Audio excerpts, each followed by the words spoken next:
teach 5 years. You'll have that proof tell me that we're gonna- every other year, things will lapse. Give us a thumbs up.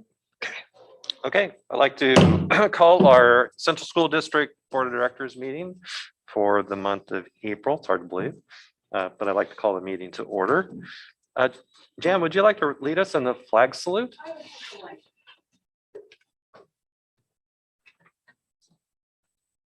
I pledge allegiance to the flag of the United States of America And to the republic for which it stands, one nation, under God, indivisible, with liberty and justice for all.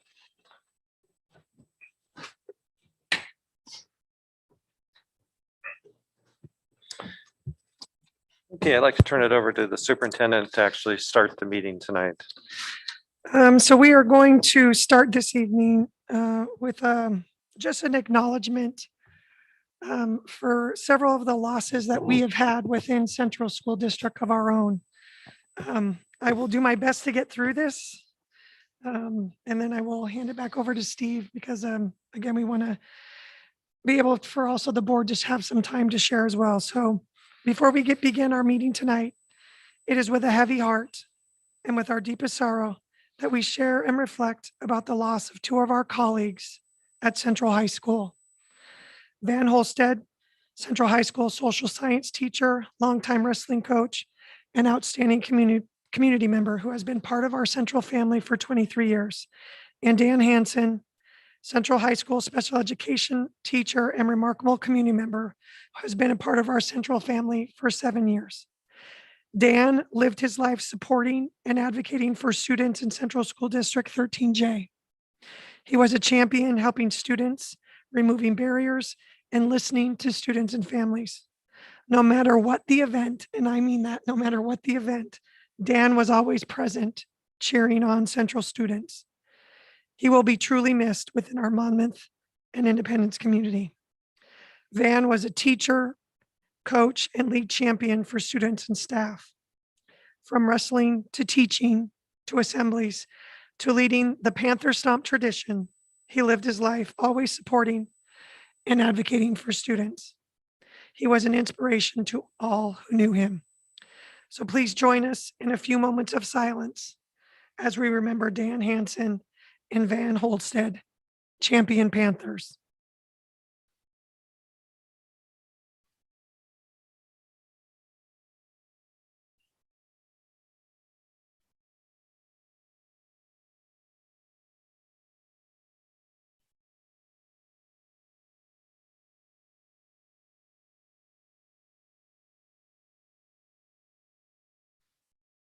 Thank you. I'm going to turn it back to Steve to At this take us time, from here.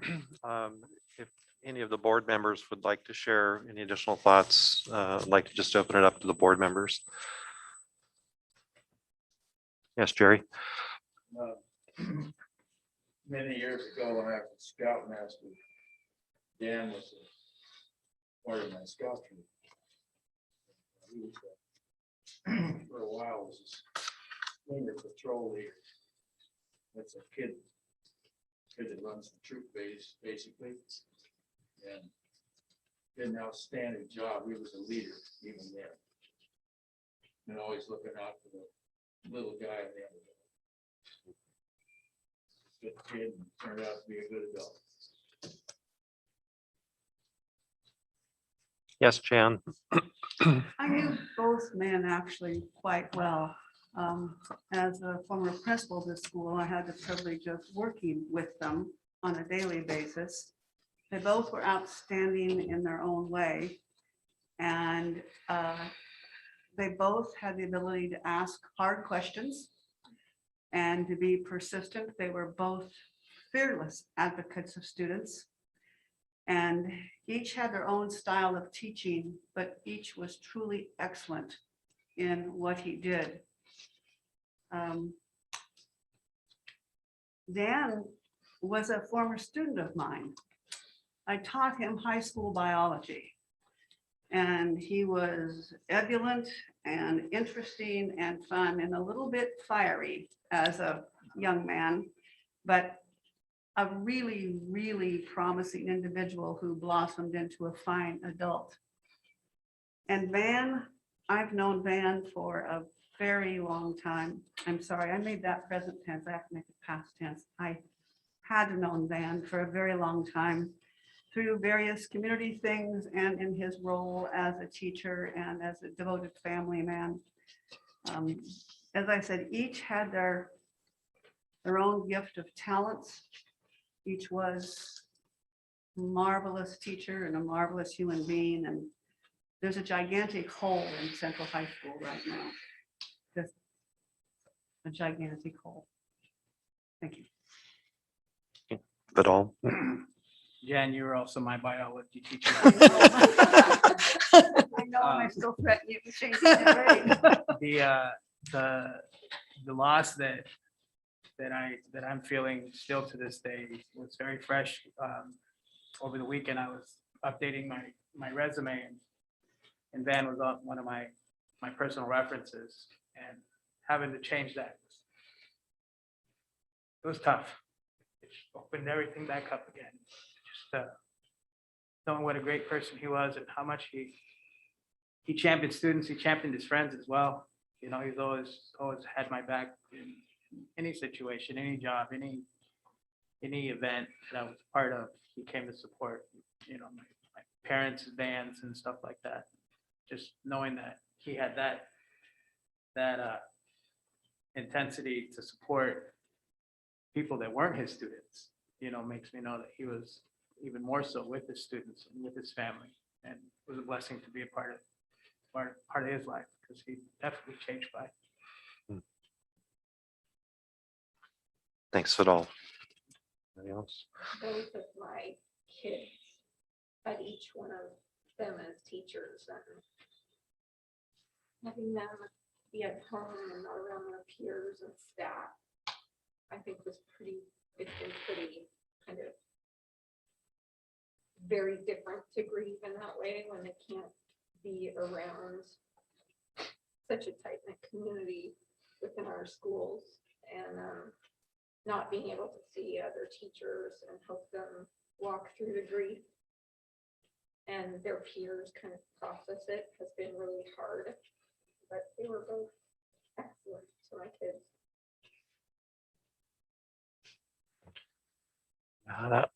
Both Van and Dan were good friends of mine, and the kind of people that make me do this kind of work and make me want to live in this community. I just had a lot of respect for both of them. They were the kind of people that if I went to an event or went to the building or was just around town, always the kind of people that I want to talk to and say hi to and hang out with. I wish I'd spent more time with both of them, honestly. It's hard to believe that they're both gone, and high school is not the same right now. So I miss them both, and I think we all have to kind of keep an eye out for our high school staff and building, and just make sure that we're doing what we can to help them through a tough time. And yeah, I miss both of them a lot.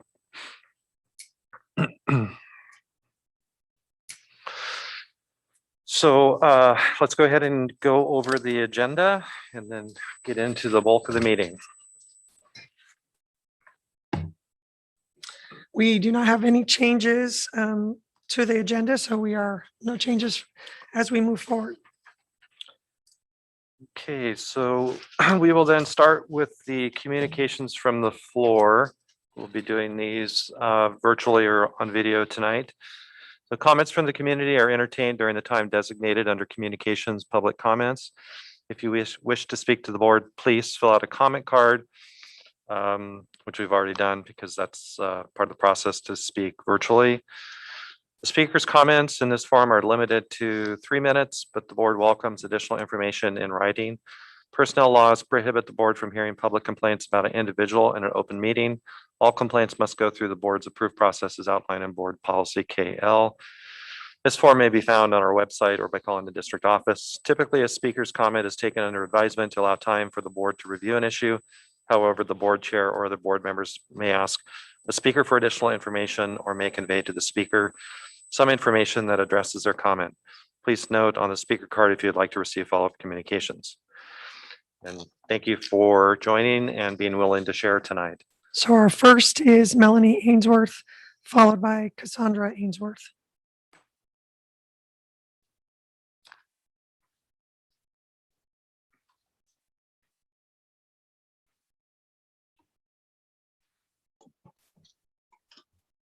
Okay, can you hear me?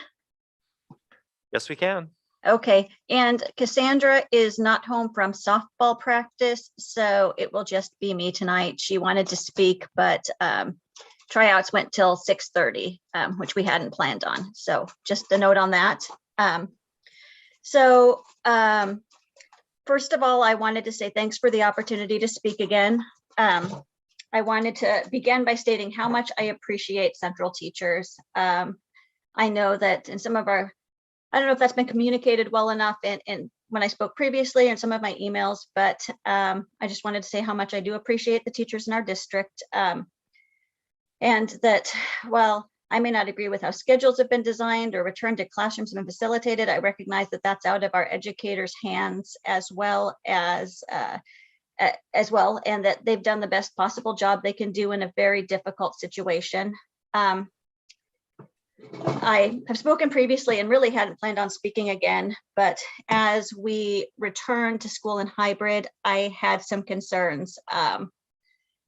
And just wondering, I just want to make sure that what's happening is best for my students. I mean, for my kids, particularly as we look at other districts and other cities returning in a more significant format.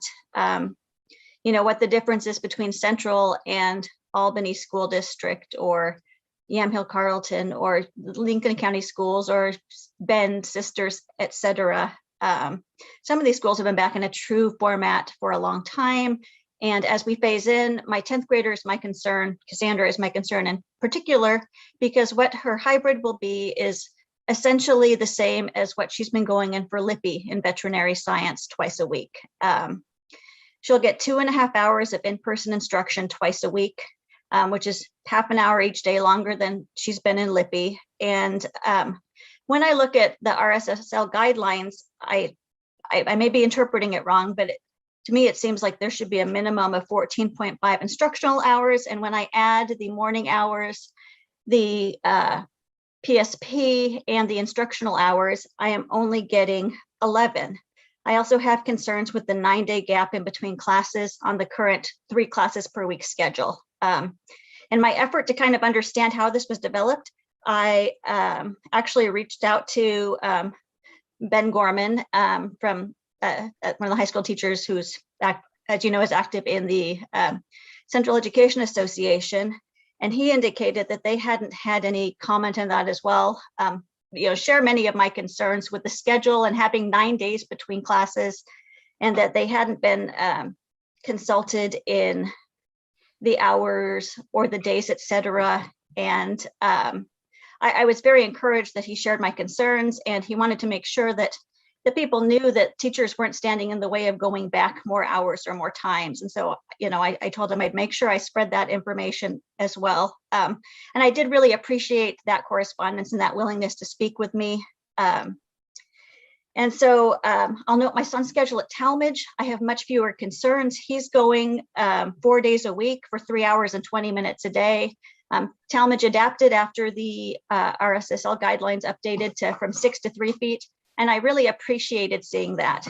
So while I prefer to see him back more, I don't have the same concerns with his schedule as I do with Cassie, particularly in the advanced coursework she's in with those gaps. And it leads me to the question, how can we have such a variance?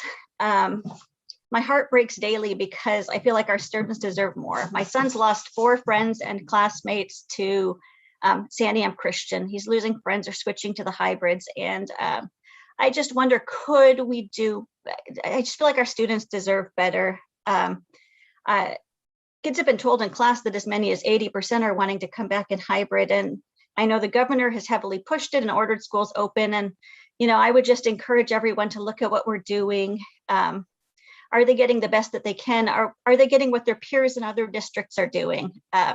And that's essentially what I wanted to say tonight. And I thank you very much for your time again. Thank you, Melanie. Thank you, Melanie. Thank you. Thank you. So next up is Janica Duncan.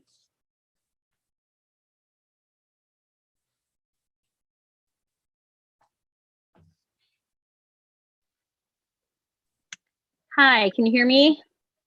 Yes. Okay. Thank you for the opportunity to speak again tonight. I'm going to close my bathroom door.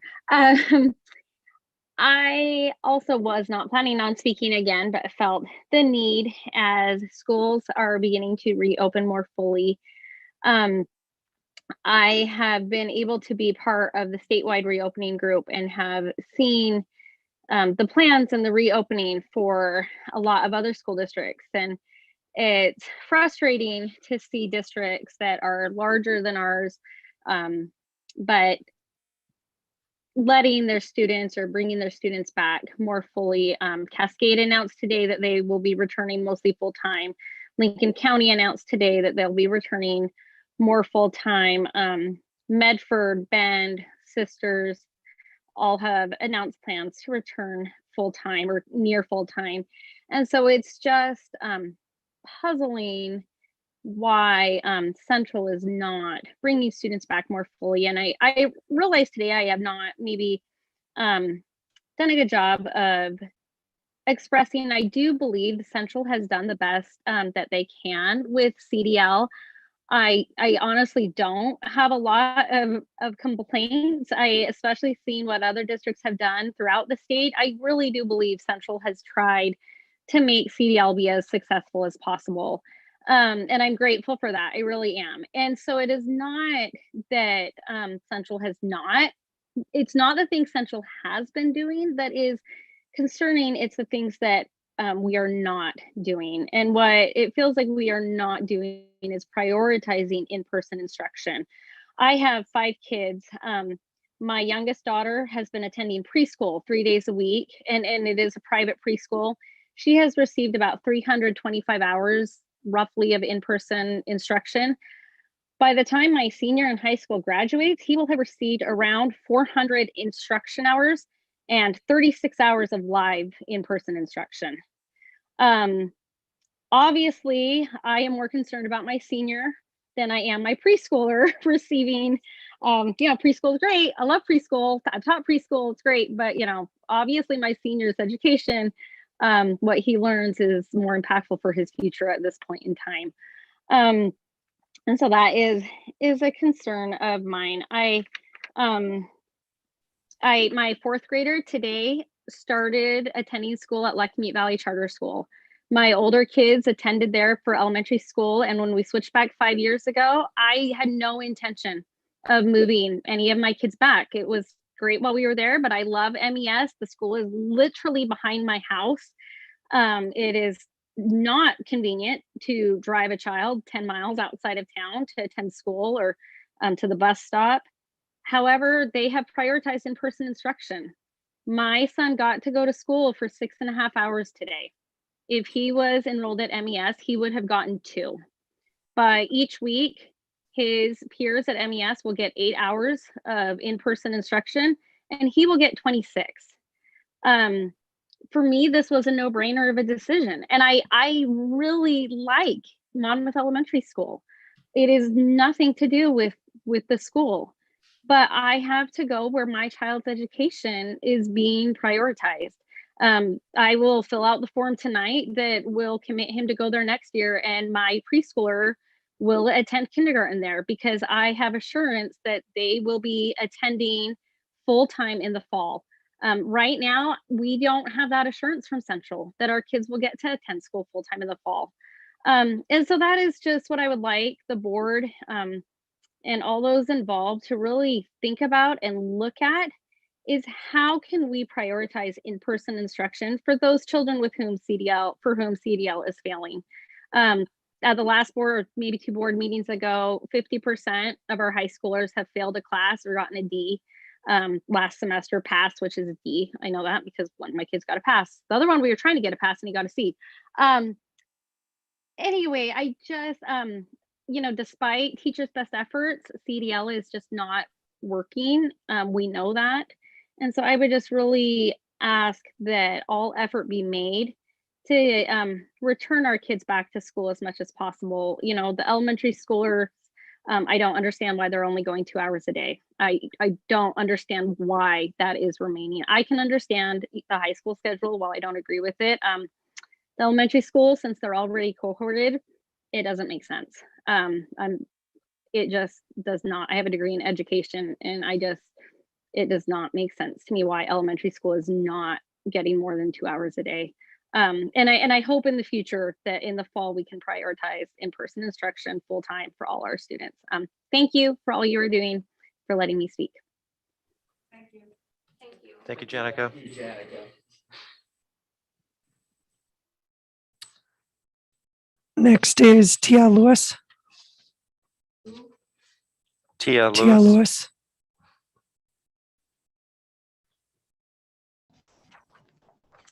Hi there.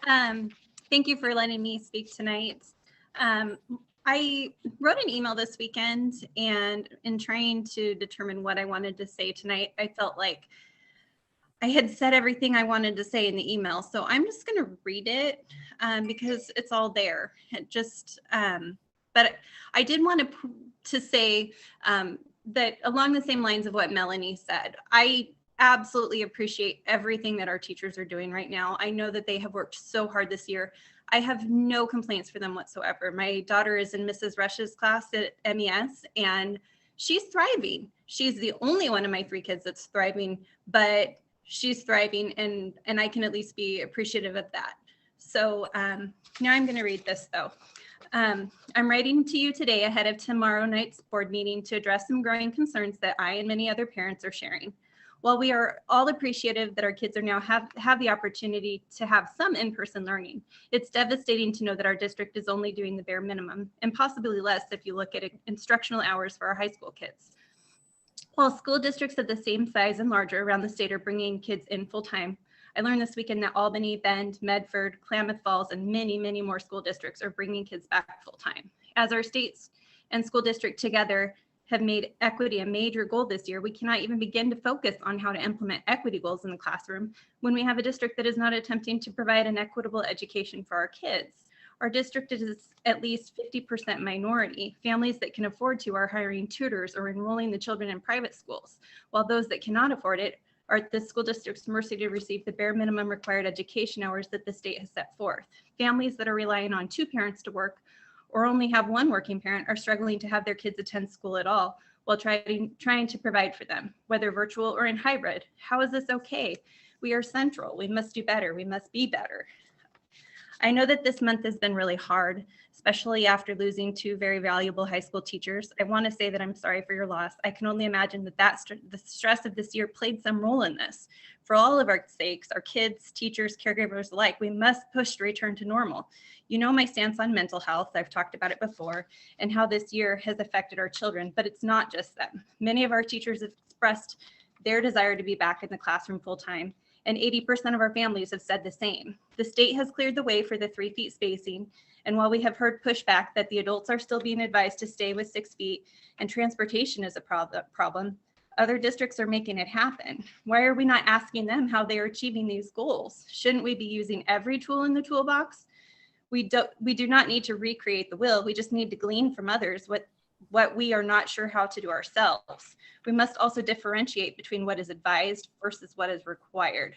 There's a reason why some things in the RSSL are advisory. These things are meant to provide flexibility, and not following every single advised thing does not ultimately mean that we aren't still being safe.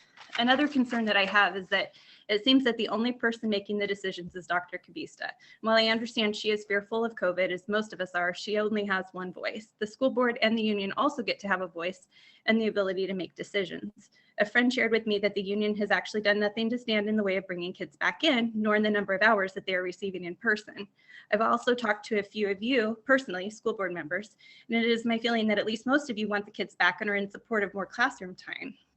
I've also been made to understand that much of what is happening in our schools with hybrid schedules has not been shared with you before being announced to the public.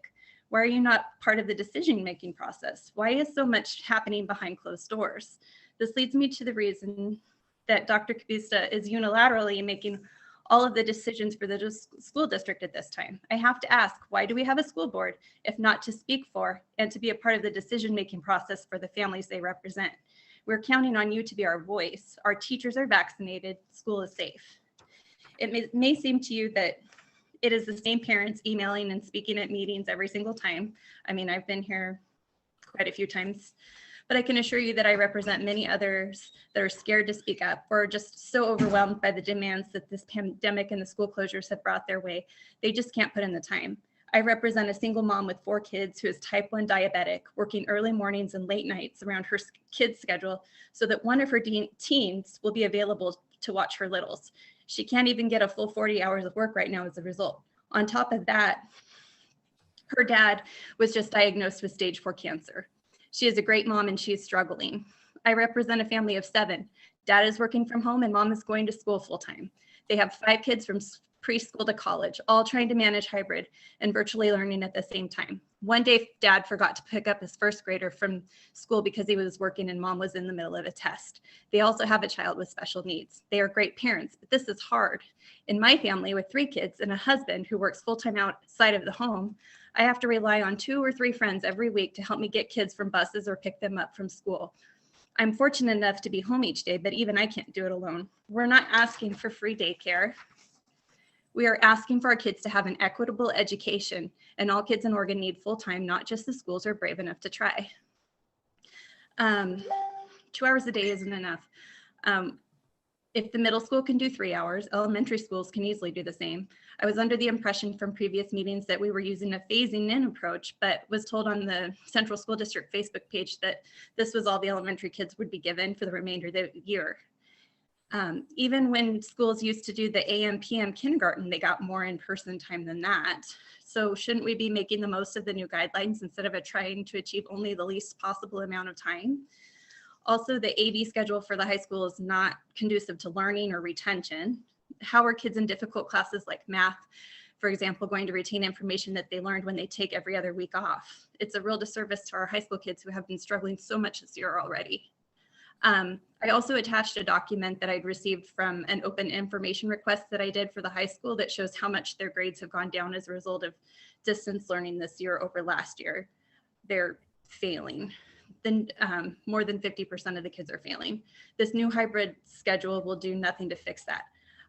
I'm especially concerned for our seniors that will be ill prepared for college next year if they go at all. While a summer school program is great for K through 11, seniors are left in the cold. I'm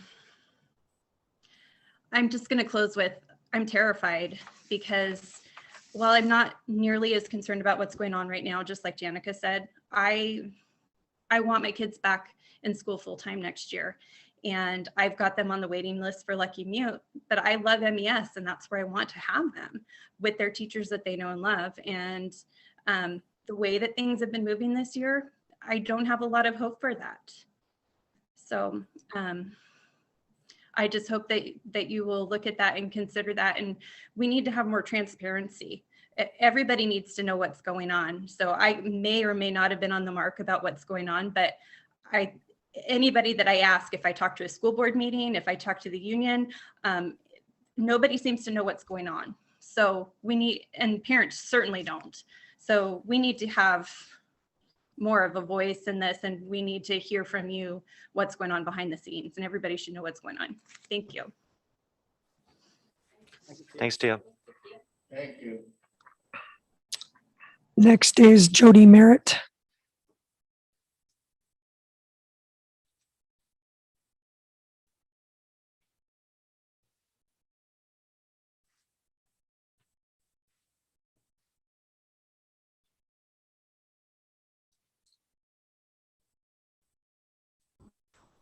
Hi there, can you hear me? You can, yes. Sorry, I am multitasking, cooking dinner as I'm listening, so excuse the background there. I just like to, this is my first time coming on and having a chat with you all. I have actually sent emails and I have received, I think, one response maybe two of a we'll get back to you. I just want to say that I have three boys. I have two 8th graders in Talmadge, and I have one in high school. And I've continued to watch the school board meetings and listen to, you know, what we're listening to right now and the metrics and all of this that's going on. And I have to say, I understand that things are constantly changing, and I understand that it's really difficult to keep your thumb on top of things. But I also understand that we have to prioritize our children. And I have one child that's doing very well in this distance learning platform, but my two at Talmadge are challenged. They are both on IEPs. And through this process, we have found that there's new obstacles and new challenges that we now have to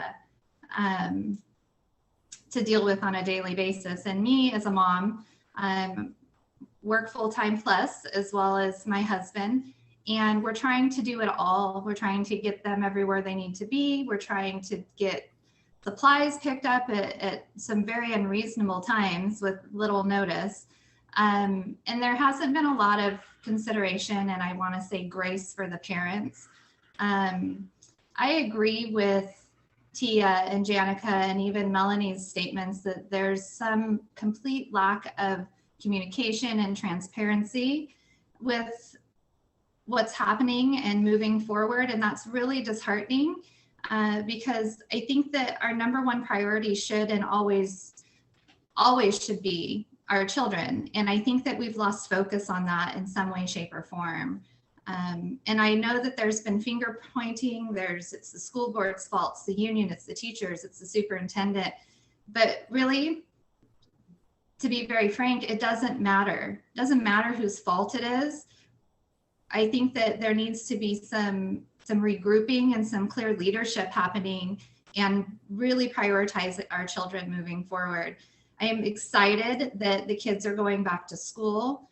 I am super excited about Talmadge going back 4 days. However, I am disappointed that it's not full time. The high school's going 2 days. Again, why are we not going full time? It's really frustrating.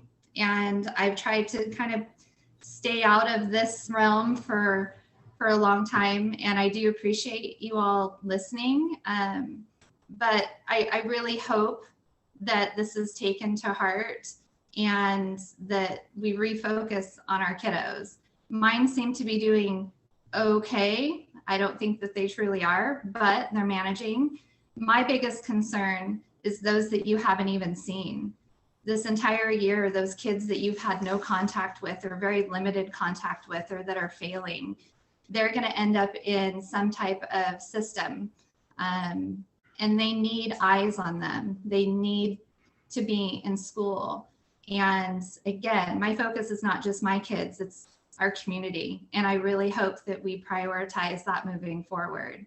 And that's it. Thank you for listening to me. And I hope I wasn't rude or harsh, but it's just frustrating. And I'm sure everybody can appreciate that. So thank you. Thank you very much. Thank you for sharing. Jody, is Case coming on? Yes, Case is right here. Thank you. Hi, Say what your name is. hi, I'm Case, and so my mom took some of what I was gonna say, but as you know, I do have trouble with reading, and so 99% of our work is reading, and being out of school is harder for me because I'm also stuck inside all day because every sport I play is either out of season or we can't do it. So while Will and Jake are at baseball or doing whatever, I'm stuck at home and I just want to be like out of the house sometimes instead of like cooped up inside. And then I also just don't understand why we're not in school. And that's basically all I had to say. Thank you very, very much. Okay. Thank you, Chase. Thank you.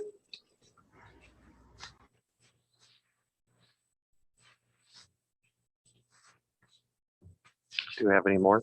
Nope, that's it. That's it. Okay. Okay, so that concludes our community sharing. We're now going to move into standing reports and recognition. We will start with Central High School ASBEC. Do we have Jill Macbeth joining us again this month?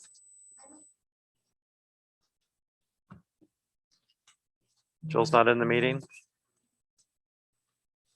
Okay, why don't we move on then to the association reports? We'll keep an eye out to see if Jill's going to join. I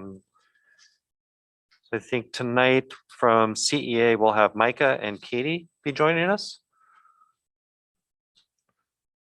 We're keeping Emily in the back of the room here on her toes as we switch speakers.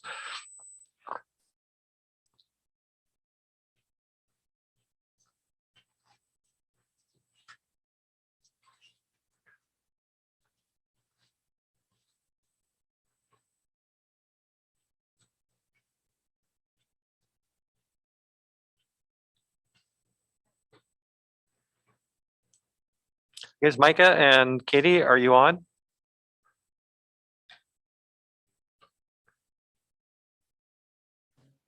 I am. I don't know if Micah is. Don't see him. So Katie, can you take it or? Yeah, I can. Oh, perfect. I can go ahead and get started. I'm Katie Nance. I teach kindergarten at Monmouth Elementary School. And I just wanted to start off by saying that our kids have come back recently and we are just super proud of them. All the way from kindergarten to 5th grade. They've really just been doing a great job and it's quite an adjustment. And we've just been really impressed with their hard work and the way they've adjusted to our expectations, wearing their masks and doing their distancing and all of that. So we're going to start off.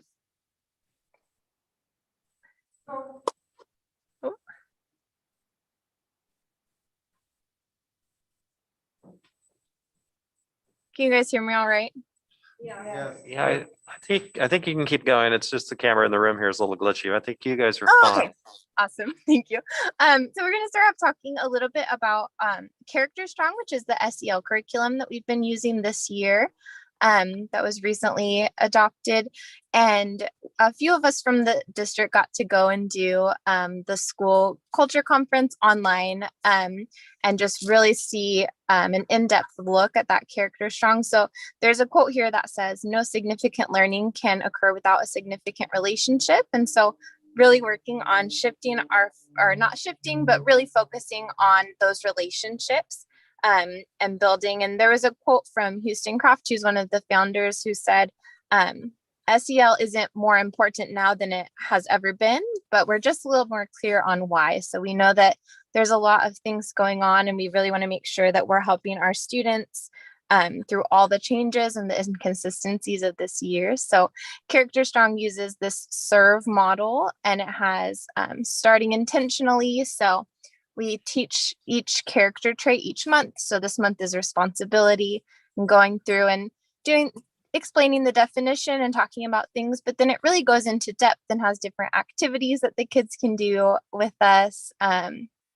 building their opinions of it and writing down like how can we show this in our classroom, how can we show this at home, and then working on practicing those values consistently. So it goes beyond just explaining what the character trait is, but actually challenging the students, how can they do this every day in their daily lives, and then exiting out, making a relational approach with those students of how they can keep using that character trait as we move into the others and kind of tying them all together. You can go ahead to the next slide. Perfect. And so each month we have a different character trait that we focus on and we go through and teach different parts about it and do those different activities. And then we really focus on finding a student in our class who has gone above and beyond to be able to express those character traits. And so these are just some examples. Each teacher picks an award winner for the month, but these are just a few examples of some of our award winners for those different character traits of empathy, kindness, gratitude, honesty. So we've really been enjoying focusing on these different character traits and being able to go a little bit more in depth and really focus our social emotional learning this year because we know how important that it has been. We can go ahead to the next slide. Thank you. And then here's our character trait for this month, the responsibility.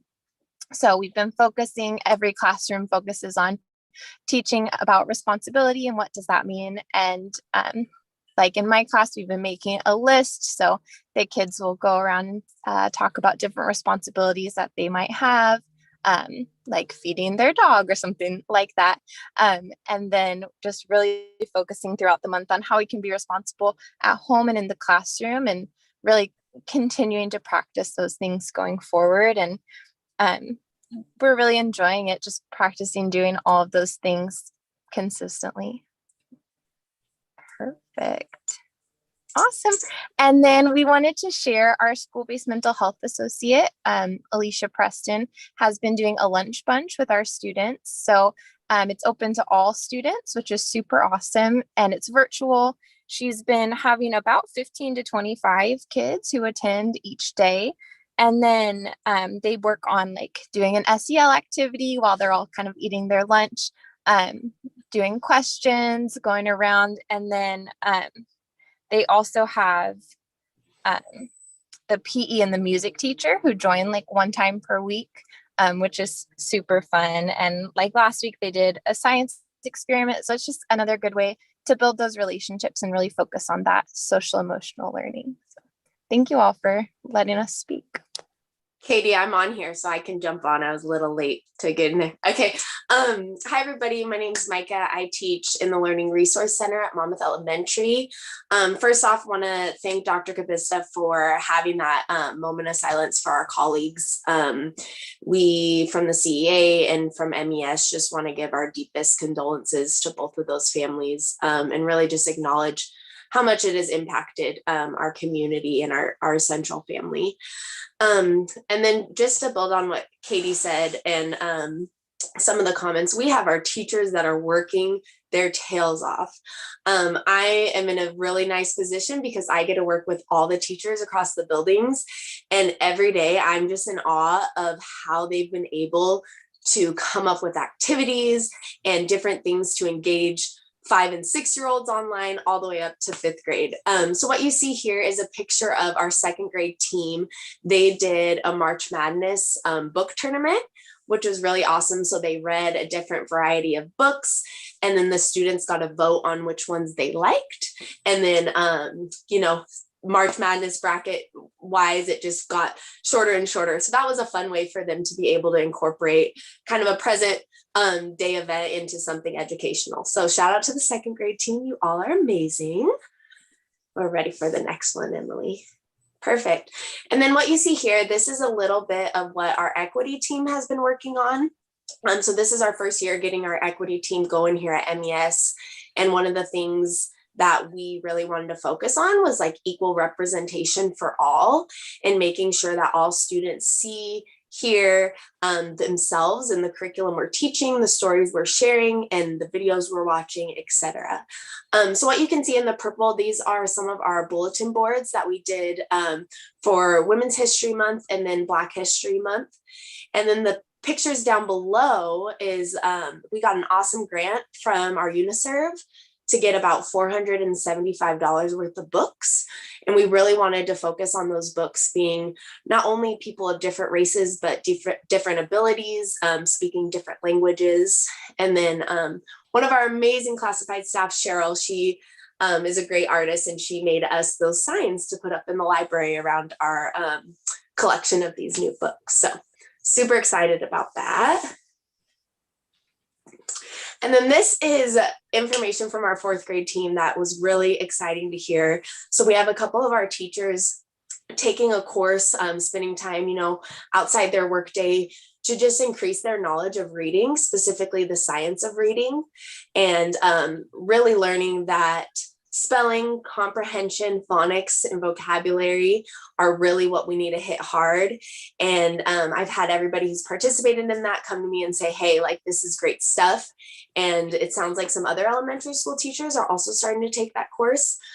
So I've just heard that these teachers are really excited and they feel like this will be a good stepping stone to when there is a curriculum when curriculum talking point comes up, that they feel really passionate and knowledgeable in the science of reading and are excited to share that with our students and our families. And then our last one, this is an update from special programs. So on the left, you see some students. Elizabeth Altenberg, who is one of our amazing special educators, she runs the ILC, which is the Intensive Learning Center. And she shared a story where some of her students had forgotten to bring a show and tell item, and they decided that they would read a book in front of the whole class, and another student started doing it, and it's kind of catching on to like this class read along. So it's just a huge accomplishment for these kiddos and Elizabeth, and just a testament to the amazing things she's able to do in her classroom. And then I wanted to shout out one of our speech teachers, our speech pathologist, Danielle Dennis.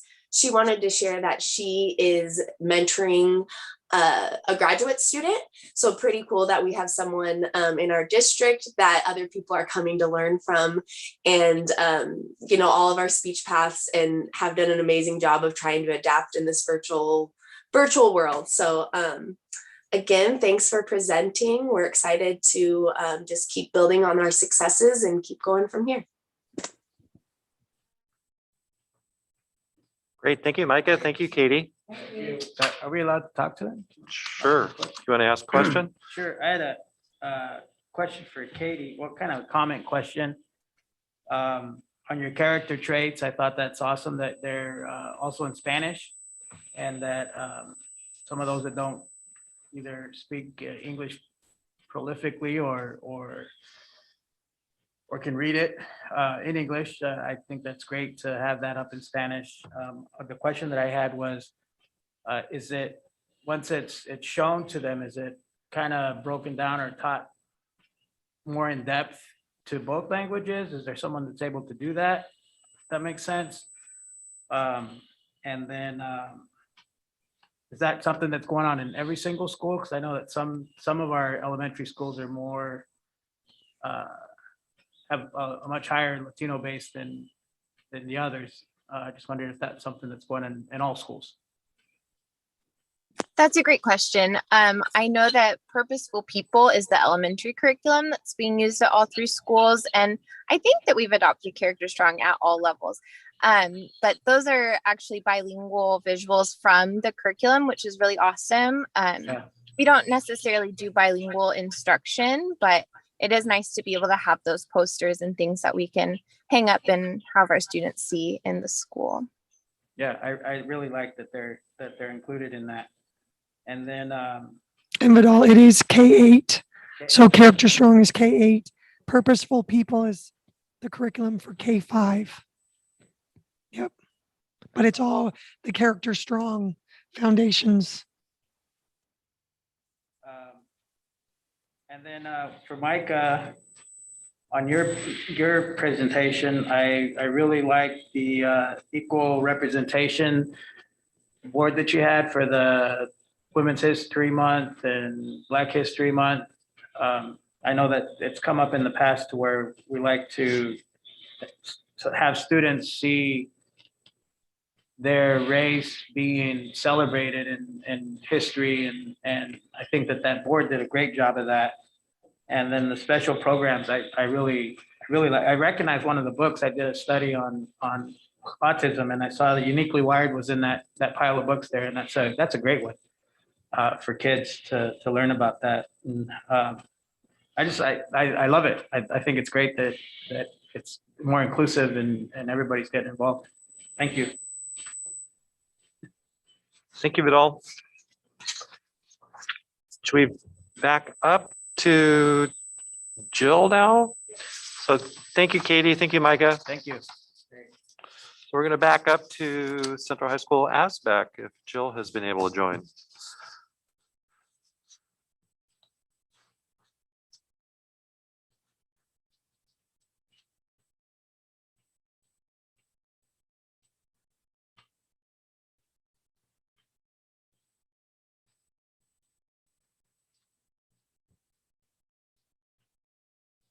She with us? Jill, are you there? Yes, I'm here. Here she is. Hi, can you guys Hey, hear me Jill. okay? We can. Okay, good. Alrighty. Hi, thank you so much for waiting for me, guys. I got the times mixed up, but we're good. I'm here. First of all, thank you guys so much for having me. I really appreciate it. Yeah, so I'm here from ASBEC. If you don't know me, my name is Jill Macbeth. I am the ASB Vice President this year. And some things that are going on in ASBEC right now is we have our cameras movement. Like I mentioned in the last month's meeting, what we're doing is just encouraging students to turn on their cameras by turning on our cameras ourselves. We do have a rule in our ASBEC class that we actually are all turning on our cameras. So that's something that we're able to work together more and be able to just like talk and hang out. And it's great in our ASBEC class having all cameras on because everyone can interact with each other. And I have actually been noticing a higher number of students turning on their cameras because everyone else is. So that's a really great movement that we're continuing to encourage through students. Another thing that's coming up is Homecoming Part 2. So this year in October, we did a Homecoming Part 1, which was we nominated all of the people on court for this year. And since we couldn't have like football games or anything like that, we are having the court members be announced at the and the king and queen announced at the homecoming game, which I believe is next Friday. So we're having that because we can have people there in a limited amount. Also, we are working on forecasting, just something that's going on generally at Central and something that ASBEC's been helping out with. And last but not least, we have our elections coming up for next year's offices. So yeah, we're doing that and we're making videos to send out to students and even kids in middle school to encourage them to join ASBEC next year. So yeah, I think that's all I have for you guys. Thank you so much. If you have any questions, please feel free to ask.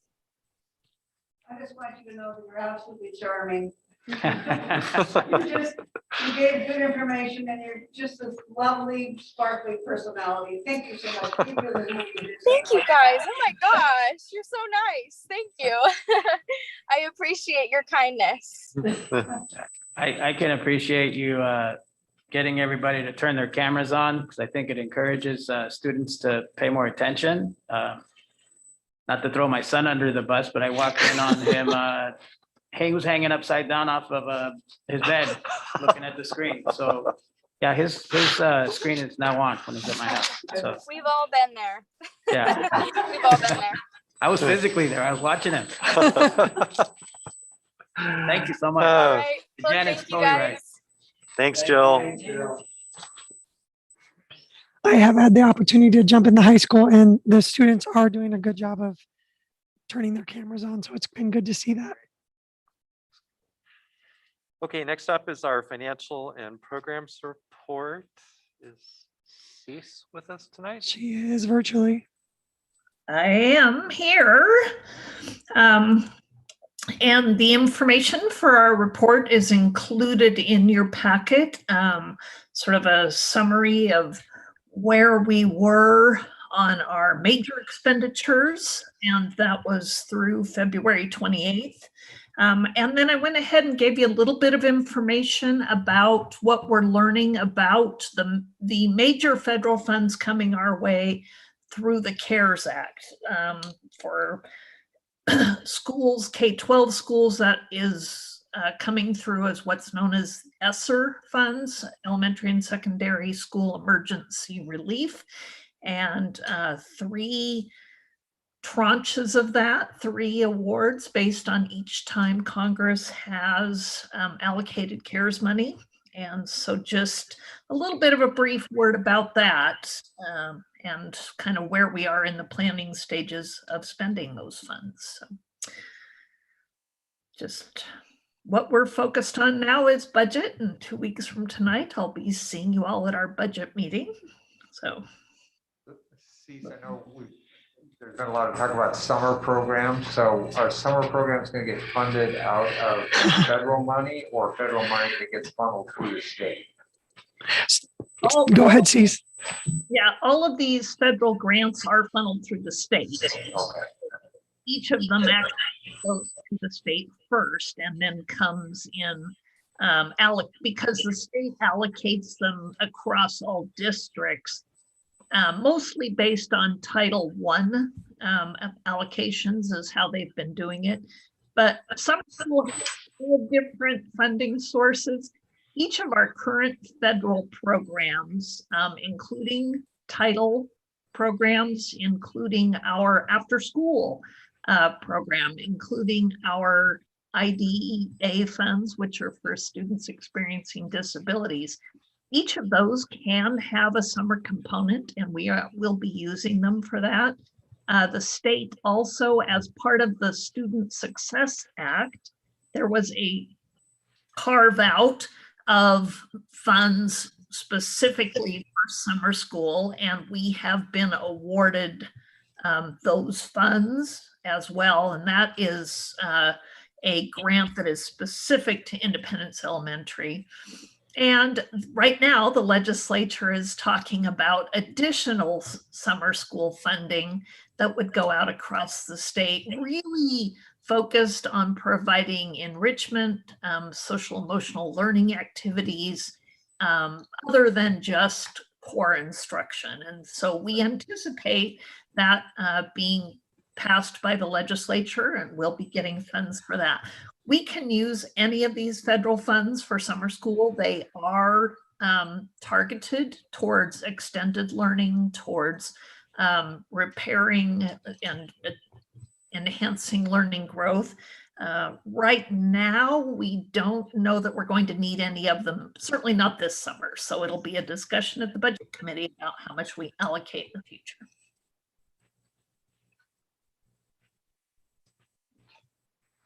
Is there a process involved with obtaining these ESSER funds, or are these just cascaded down to the budget? Yeah, we just get an email telling us how much it is.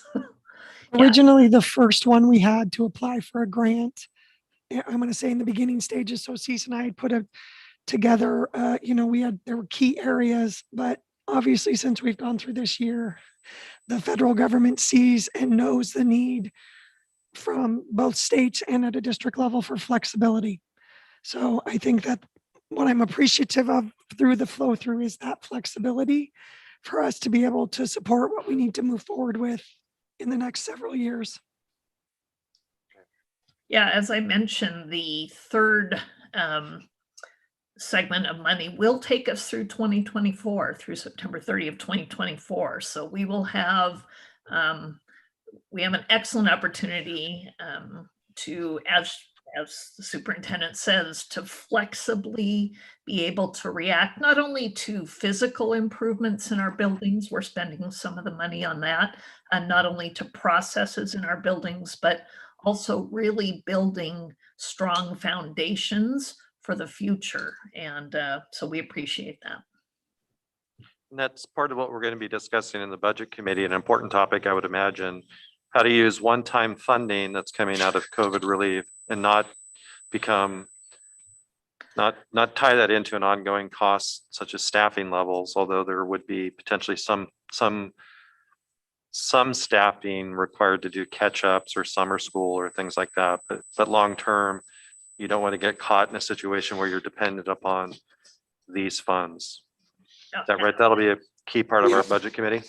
Yeah, absolutely. And kind of even this year, we had planned to have to use general fund money to pay for the licensing for Fuel Ed K-12, the online platform. But because we have received such significant money through these ESSER funds, we were able to transfer those expenditures completely to federal funds.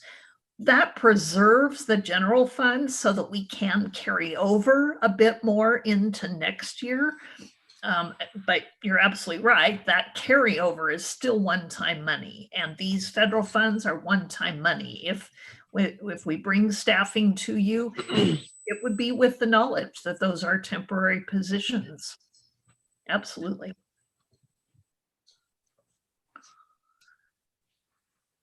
Okay, let's try to plug your budget committee there, Cease. We've Should got be. some wonderful new budget committee members. I was able to do an orientation. I'm very excited about the thoughtful folks who are going to join us for the process. Great. Any questions for Cease? You said a meeting in a couple of weeks. Is that just for the budget committee? Or is that us too? I didn't see that We in are the- part of it. Yeah, so it's us too. I didn't see it in there coming up. All righty. April 20. I will make sure it's on all of your calendars, but there should be an invite, but I'll make sure of that.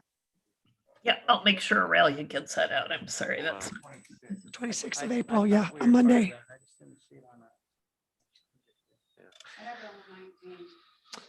It is the 26th of April. We'll make sure it's updated on your calendars.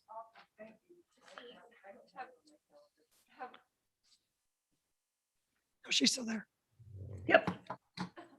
Have we paid the fuel K-12 bill in full yet?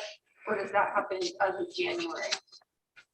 I am pleased to report that we were able to negotiate a successful amount to pay them based on the usage we ended up having this year. And we have paid that bill in full. And we have worked with them to be able to extend into next year as needed at the same pricing. So that has successfully paid. Can I ask what we paid?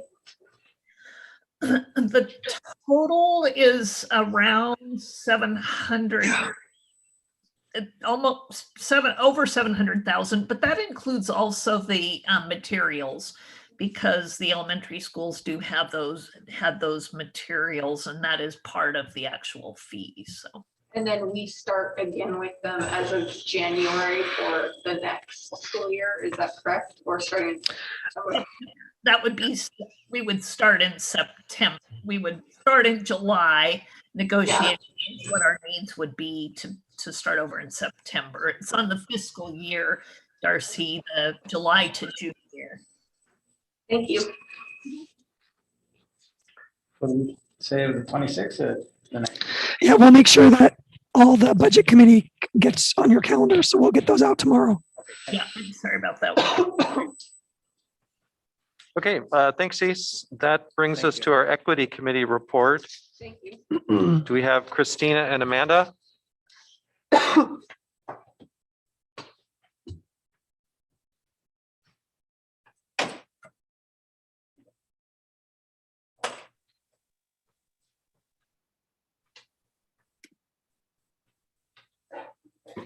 Good evening.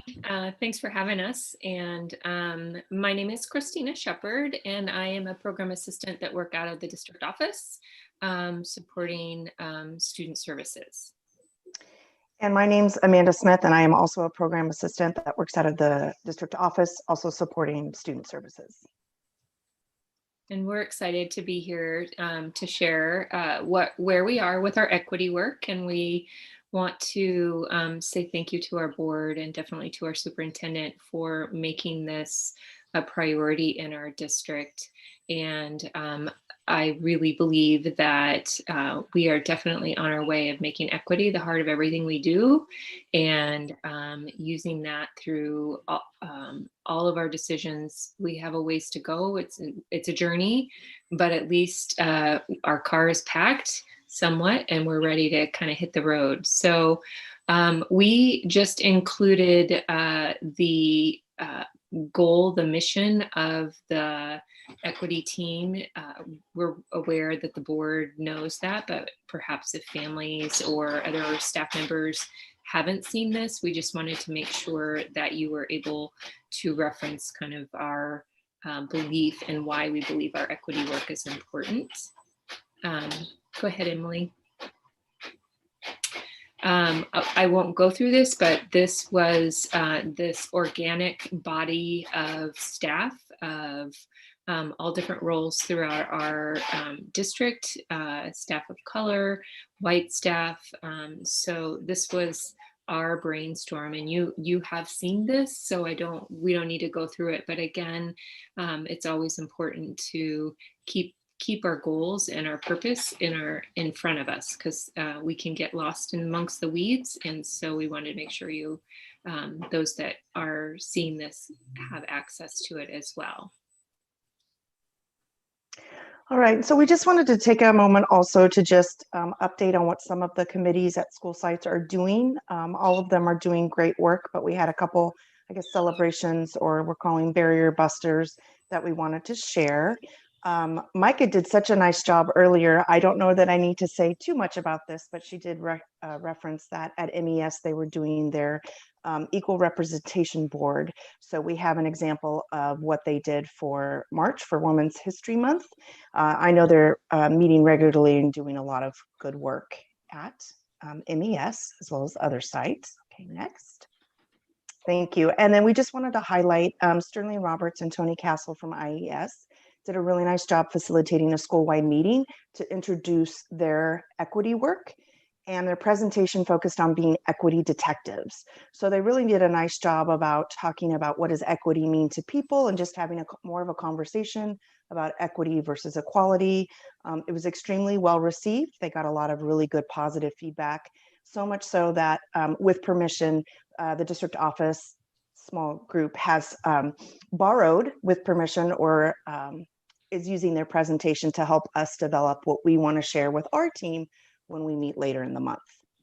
We also wanted to note that we have added another member to the district-wide equity committee we're super excited about, Britta Santoni, who is our social emotional learning whole child coordinator, is part of our team now. We're really excited about that, because now we can make sure, again, in all the work that she's doing with social emotional learning throughout the schools, and our equity work, that it goes seamlessly, and we're combining those two efforts together.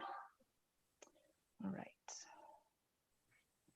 So in the equity group, the large district equity team, we have subcommittees. We have 3 subcommittees that were started based on our purpose and our goals that we set forth early on.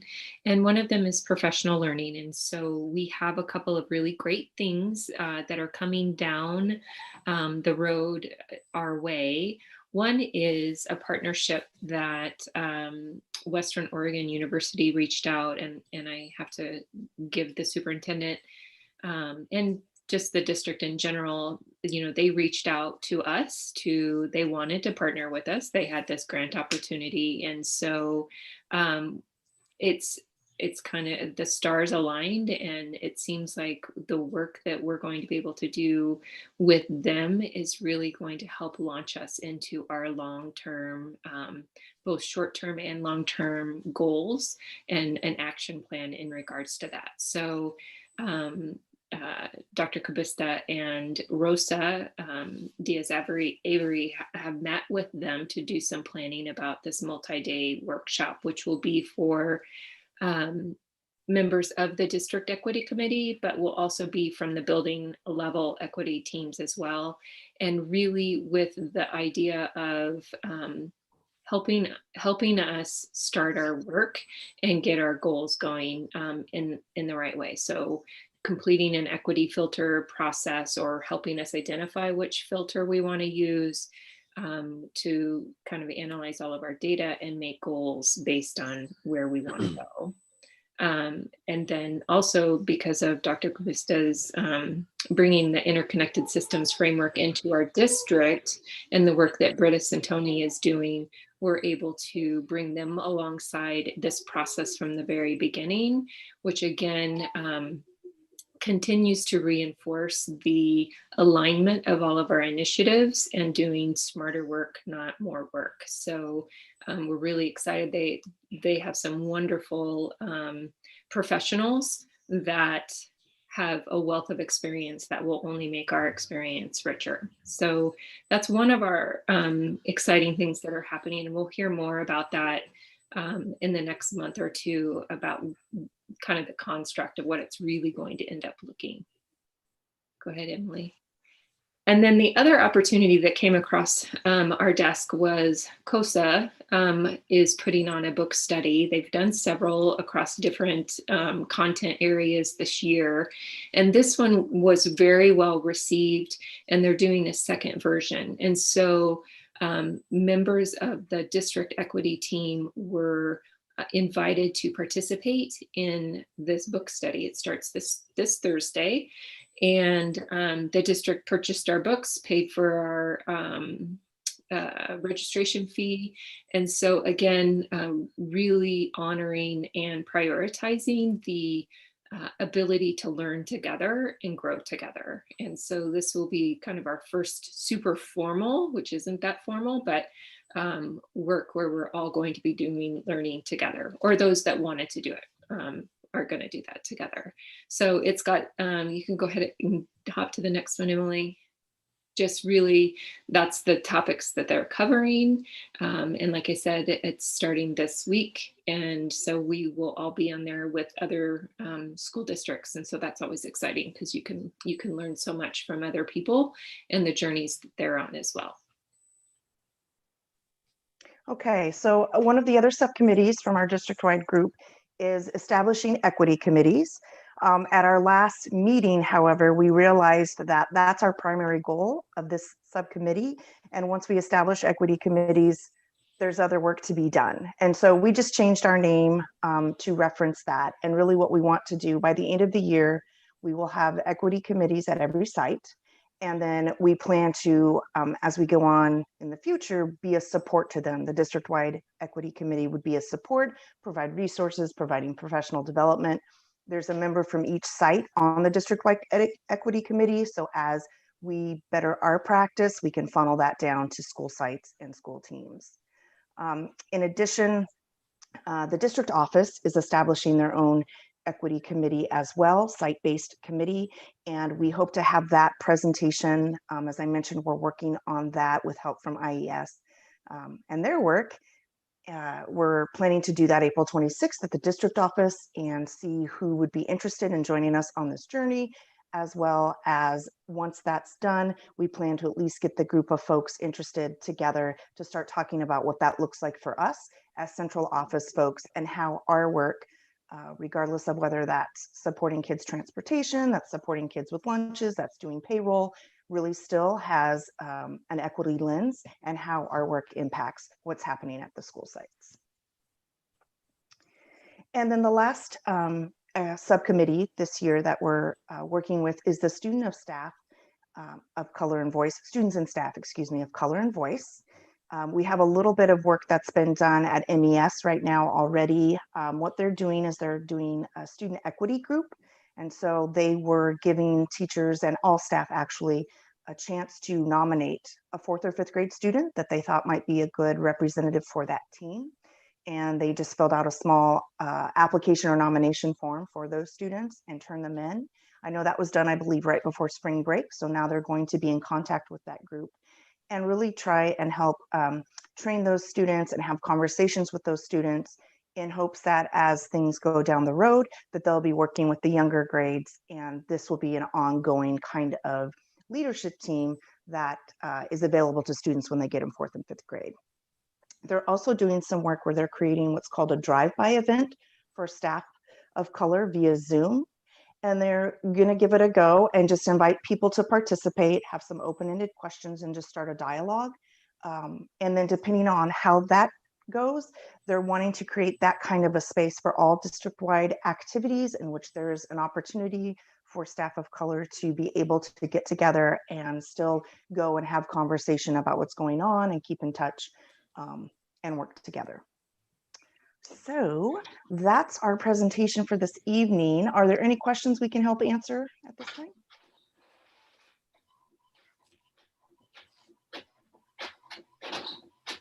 No questions.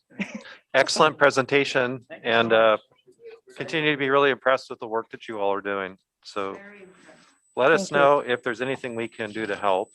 And I think Peggy, you're still involved, right? Yeah, So that wasn't that the. It's great to have Peggy there. Yeah. And again, we really appreciate that the board is as invested in this as our staff are. So I think it's a perfect time for us to launch into worlds unknown, so to speak.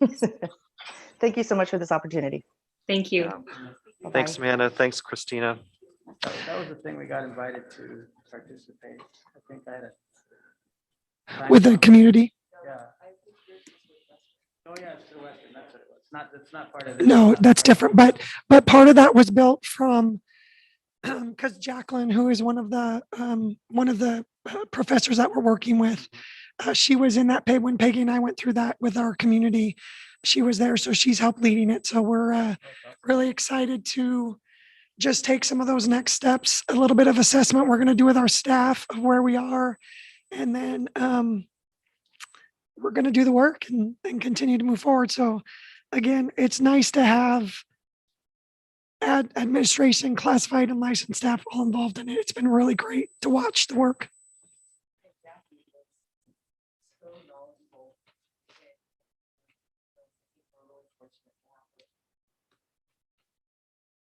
Jackie's at Western. Yep. Awesome. Okay, great report. That now brings us to our superintendent's report. So we're going to share a little bit. I know Emily's going to pull up the presentation. I'm going to mention something about your voice. Yeah, so just in case anyone's concerned, I am not sick. I have terrible allergies. I love the Valley, but the Valley this time of year does not like me. So before I even came to work, went through all the COVID protocols. I do not have a fever. I can still taste things. I went through the whole gamut. So just so people are aware, it is completely allergies. I've been dealing with it since Saturday. So it's so much better than what it was even earlier this morning. So bear with me as I go through this. So thank you for that. So we're going to start with Talmadge. So I'm going to really have you focus on, these are infographics that we have put up on the website for really just giving the general outline of what we are doing within the buildings. So again, you're going to see on each side, we give safety protocols, health and cleaning, the ready for school checklist, just as a reminder for parents and students coming into school. But really, we're going to focus a little bit on the bottom left for all three of these. I want to start off by saying, as we have built these models have really been built in collaboration between the building principals, their building leadership teams, and their staff. I have some voice in this, but they are the instructional leaders with the instructional staff and have worked really hard to put these models in place, again, based on metrics and protocols that continue to shift and trying to build some consistency within all of the programming. So as you can see from that model, the families that have chosen to go into hybrid will be attending school in person in the morning, Tuesday through Friday. They'll have PE, health, art, and music, and AVID. So our electives at the middle school will remain online in the PM time. So that's when they'll get their electives. And then for those students that have chosen to stay in distance learning, they will be continuing on with that online model, but most of the time their core classes are in the afternoon. The reason we have to do that is, remember, our teachers are teaching both in person and virtual. We do not at this time, and we're going to talk through this during the budget process, have a separate online school. So our online virtual schools are embedded into our buildings. So our teachers are teaching hybrid, in person, and also teaching virtual because of our staffing. And that's for the remainder of this year. We will be coming to you as we go through the budget process to talk about a true K-12 online, separate to what the other 5 schools are doing. So That's really important as I go through these slides because we do not have a separate. We are covering all avenues of that for the schools. Part of that with Talmadge, one of the questions that's asked is there's a little bit more time during the hybrid time than when you look at the virtual schedule, there's a little bit less time. Remember, when we're in hybrid, they're moving classrooms. We are required to clean so that when they move from class to class, wipe downing of desks, wipe downing of chairs. So the difference of why hybrid is looking longer is because of those transition times. Because again, we have to not only do academics, social emotional learning, but also we have to make sure that we're meeting all the safety and health and cleaning. So that's an important piece as we talk about secondary buildings as we move forward with that. They'll also need some time in building. We have new routines. So we know a few weeks of that as we start here is going to be building in those routines. So again, Talmadge is the school that has gone to 3 feet. I'll talk a little bit more about that generally. It does, if we have an outbreak, potentially we have to quarantine more kids. And, again, Perry has talked with his staff about that, knowing that potentially they could get kids in, all of them in at one time. They have enough space to do that. That is not always the case in our other buildings. So again, excuse me, again, those are some of the big building blocks. We also, just as an example, restrooms. So kids will go to they can only go into the restroom one at a time because we also have cleaning pieces of that are involved. So passing time, bathrooms are not open. So we are having to build in more time for brain breaks, bathroom breaks, transitions. So I know that question has been brought up by families. It's not because they're not going to get the same amount of instruction. It's just we have more protocols to some degree that we are required to do in person than what they have to do virtually. So again, that's just a quick look at the middle school model. And then we'll go through all the models and then I'll open the floor up for questions. Emily, next slide, please.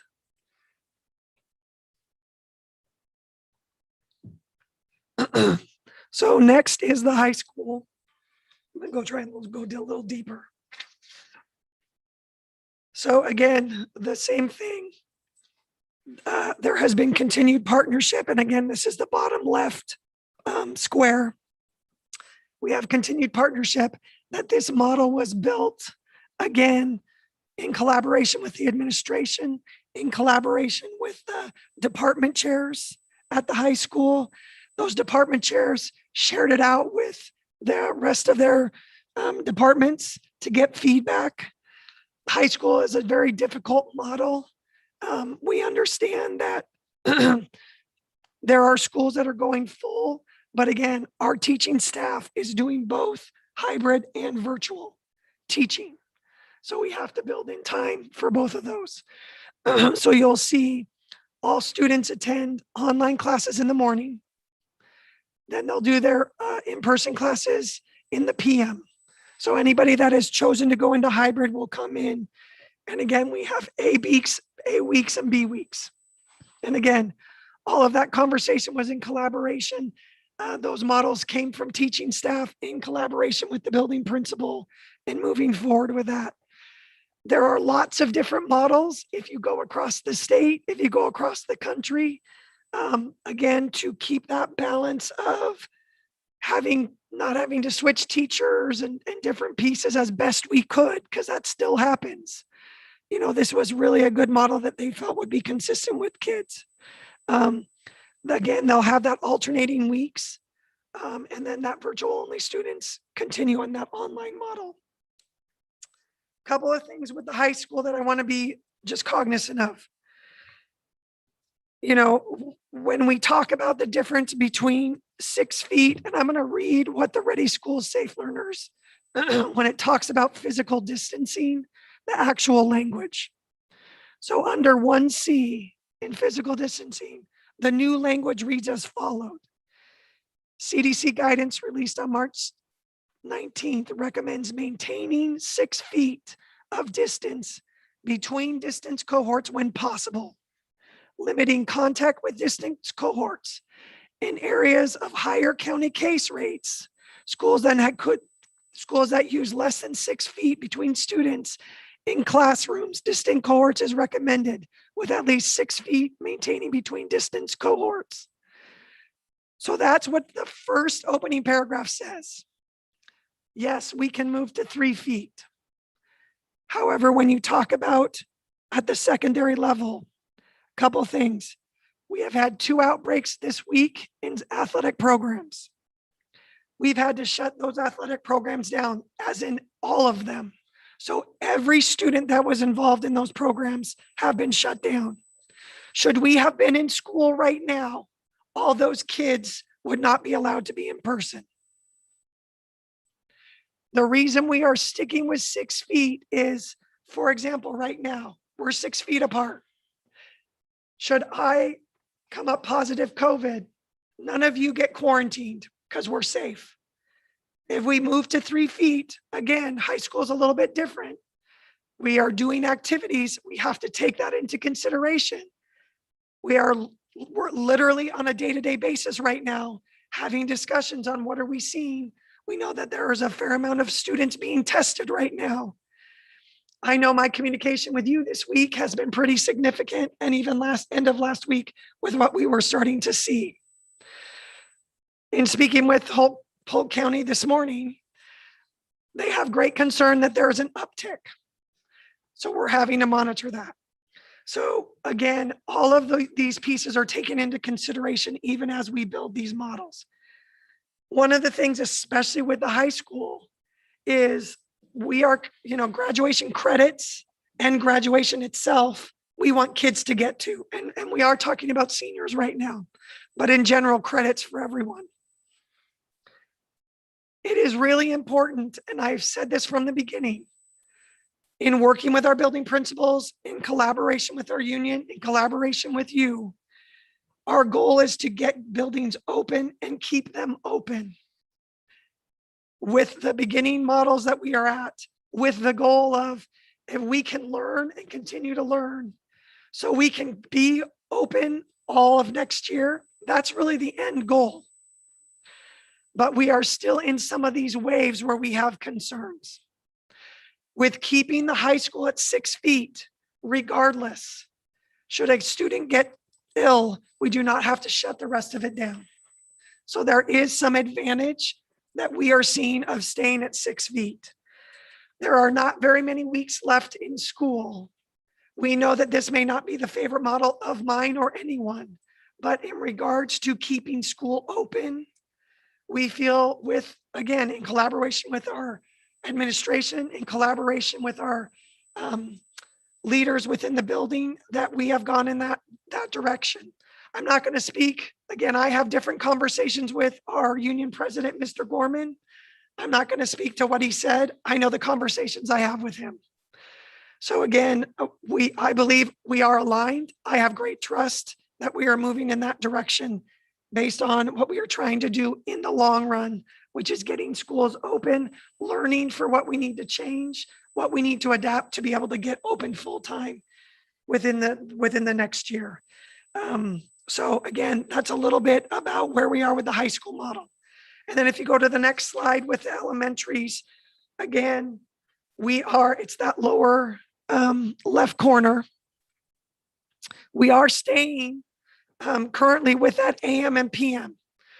One of the things that we have is our class size is really no bigger than 12. I can tell you, because I have been walking through buildings to see, especially K-5, I walk twice a week in buildings because I want to see how the instruction is going where we are. With the small cohorts, 2 hours a day, our teachers are getting to move the needle faster than if they have 20 kids or 30 kids in a classroom.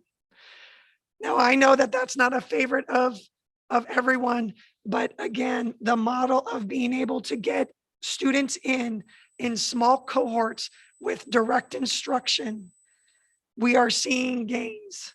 And I'll share a little bit more of what I've seen when I talk about assessment in the next section. So again, at this moment, we are staying in the AM and PM. We're having the consistency with the routines. We're seeing successes there.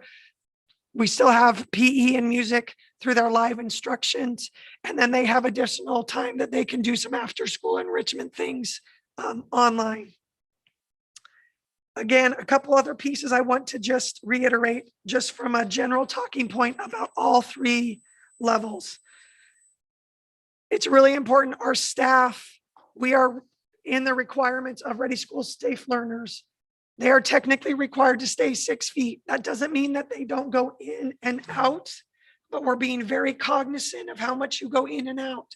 Because if there is an exposure, there's a potential that if I have been close to Darcy for more than 15 minutes of less than 6 feet, then I'm out as a teacher.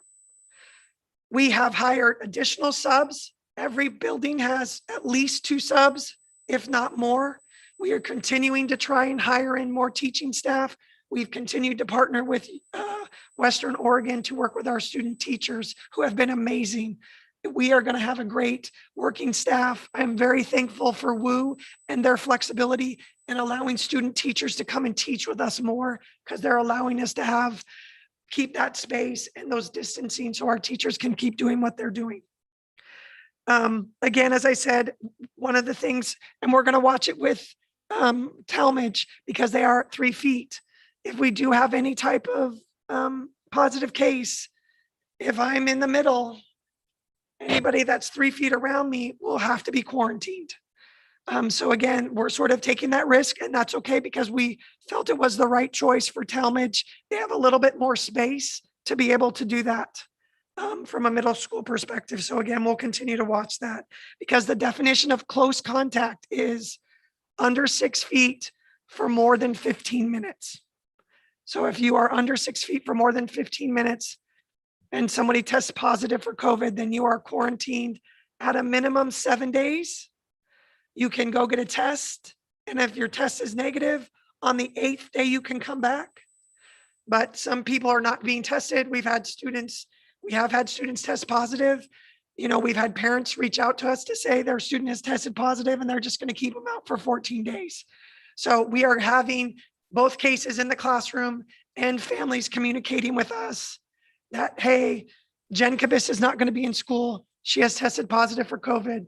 We're keeping her out for 14 days. So we are getting those phone calls as well from our families. Again, I want to be clear, and want to say this since the beginning. This is in collaboration with our leadership in our buildings. We have amazing principals. They're in collaboration with their building staff, their leadership groups, and then communicating that with their staff. These decisions have not been made by me. I am part of that conversation as they have those pieces, because again, you know, they don't all need to look the same. We're trying to build a sustainable model to have some in-person learning through the rest of this year, learning as much as we can, because we feel and we're seeing that potentially by the fall, we could be far enough along that potentially we could have students in, knowing that masks will probably still be part of the equation, et cetera. So again, some of those pieces are still part of that conversation.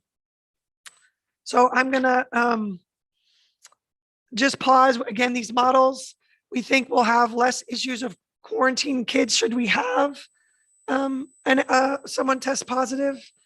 Again, our goal has been to move open safely first and foremost. And then once we kept it open, we'll keep moving forward. So I want to do 2 more slides and then just sort of to say next steps. So people keep asking, oh, 80% of the kids our students want to be in hybrid. That's what our families are telling us. So here's a breakdown of our buildings. So the middle left column is the schools. Middle column is the total number of students in hybrid. And then the right column is the total percentage of students. So Ash Creek has 65% of their students in hybrid, Independence 83, Monmouth 73, Talmadge 59, and Central 72. So our total district-wide percentage of students in hybrid is 69%. So 31% of our students are still online. Again, which we are supporting with our teaching staff. Let me go one more and then I'll open up for questions. Yep, absolutely. So then the last one I'm going to show you is, and I know you probably can't see the far right. So this is our look back for the last couple weeks, and we're going to continue to look at our data. So our last 2-week look back, we were 77.2% with a 2.4% test positivity. As of today, we are back up to 139.9 and at 5.4% positivity. To talk a little bit further, WU also does some metrics, and they had a document today. So last week, there are 36 counties in Oregon. You want to be 36, that means you have very little cases. Last week, we were 27th of 36. This week, we're 11 of 36. We are going in the wrong direction, and we have to pay attention to that. We are not going to close schools. We are keeping and moving forward with what we're going to do, but we are paying close attention to this. We're also paying close attention, and I can't share demographics, but I have some general demographics of the 0 to 19. There are more students in the ages 0 to 19 that are testing positive for COVID. So again, before I talk about next steps, I'll open up for questions before we do sort of what's on the horizon, and then talk a little bit about state assessment. Do you want to ask your question, Darcy? Going back a slide. Typing the words in my head. So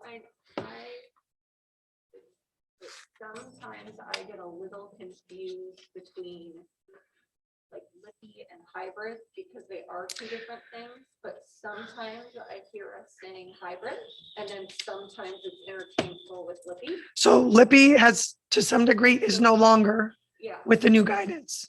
So is it the guidance that made us that shift? Because I don't physically, I guess, understand. There's not a significant change to the elementary. So the elementary, we did sort of an expanded Lippy to say, how can we get kids in a couple hours a day? Yeah, but are we actually hybrid in the high school?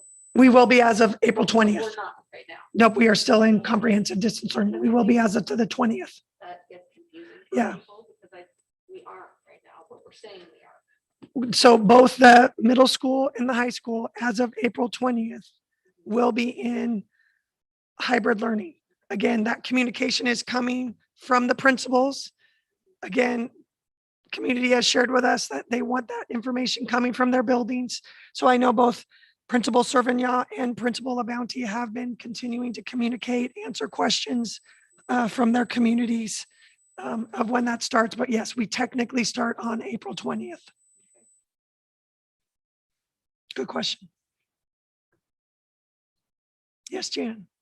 I want to thank you for clarifying some misapprehensions that are in the community. Nice job just then explaining any number of times there was collaboration in building this, and that you were not in some little room by yourself doing this. I mean, I knew that anyway, but I'm happy to hear you say it, that teachers and principals, and I assume to some degree parents, were involved in developing this model. I also want to state that no model is perfect. Correct. But I really appreciate the information that you shared. And I'm particularly appreciative of learning that we are now number 11. That's horrifying that Polk County has that many cases. So. And again, with the new guidance, you know, if we get over that 200, again, I'm going to be in continued conversation with our principals. Again, I hope that this is a blip and that next week it will go down. We We are back to the numbers per day as what we were almost in November, December, which is starting to be concerning to us. Again, our goal is to stay open and get kids in to try and get them back into what school is, what that looks like, what that feels like. Knowing that, again, we're trying to learn and adjust and keep things safe for kids, for staff in a very, very hard year. It was also good as a reminder that our teachers are doing two different kinds of teaching. I have some relatives that are teachers in Salem Kaiser, and I wondered why they were in school more than us. Well, it turns out they have a complete online academy called, I forgot what it's called, Edge. Yeah, I believe so. If you're talking Salem Kaiser, Yeah. correct? So there's two completely different educational models going on in a district in Salem Kaiser and other districts like them. So that's how come they can have more time for kids in school, because they have, Separate. yeah, completely separate. At times our teachers are doing similar lessons, but at times they might be doing two different lessons, one online and one for in person. Again, they're trying to keep consistency of the standards. But again, that's a big part of that conversation. We will be, and again, as we start talking about budget, we are going to be coming to you with a proposal again, in working with the community, because we're about to get some information out to the community of, we have families that have said to me, to our principals, even to some of you, are you going to have that online component? Because until everyone is vaccinated or to that point, my student will not walk back in your building. I've also have families that kids are excelling at the online, so they want to keep them excelling in that direction. So we will be coming to you with a proposal that, again, when we're talking about short term, because it could be a short term, but then how do we build it into a long term within our budgeting capacity? So it's that sort of, we have this one-time money to start. What does that mean? Allows us to start to learn and build, and then can we sustain it, which is what we're wanting to be able to see. How many total kids in a district our size? Does a K-12 online component, is it 100 kids? Is it 200 kids? You know, that's going to be, right now it's 1,000. So if Emily, can you go back one slide for me? If you go back one slide, our enrollment right now is 3153. We're at 2176 in building. So right now, 1,000 of our students are staying online right now. We're not saying that that's what it's going to be next year, but we'll start those conversations with the community with a survey to start gathering that information. Well, our principals, teachers, and support staff need halos. They really do.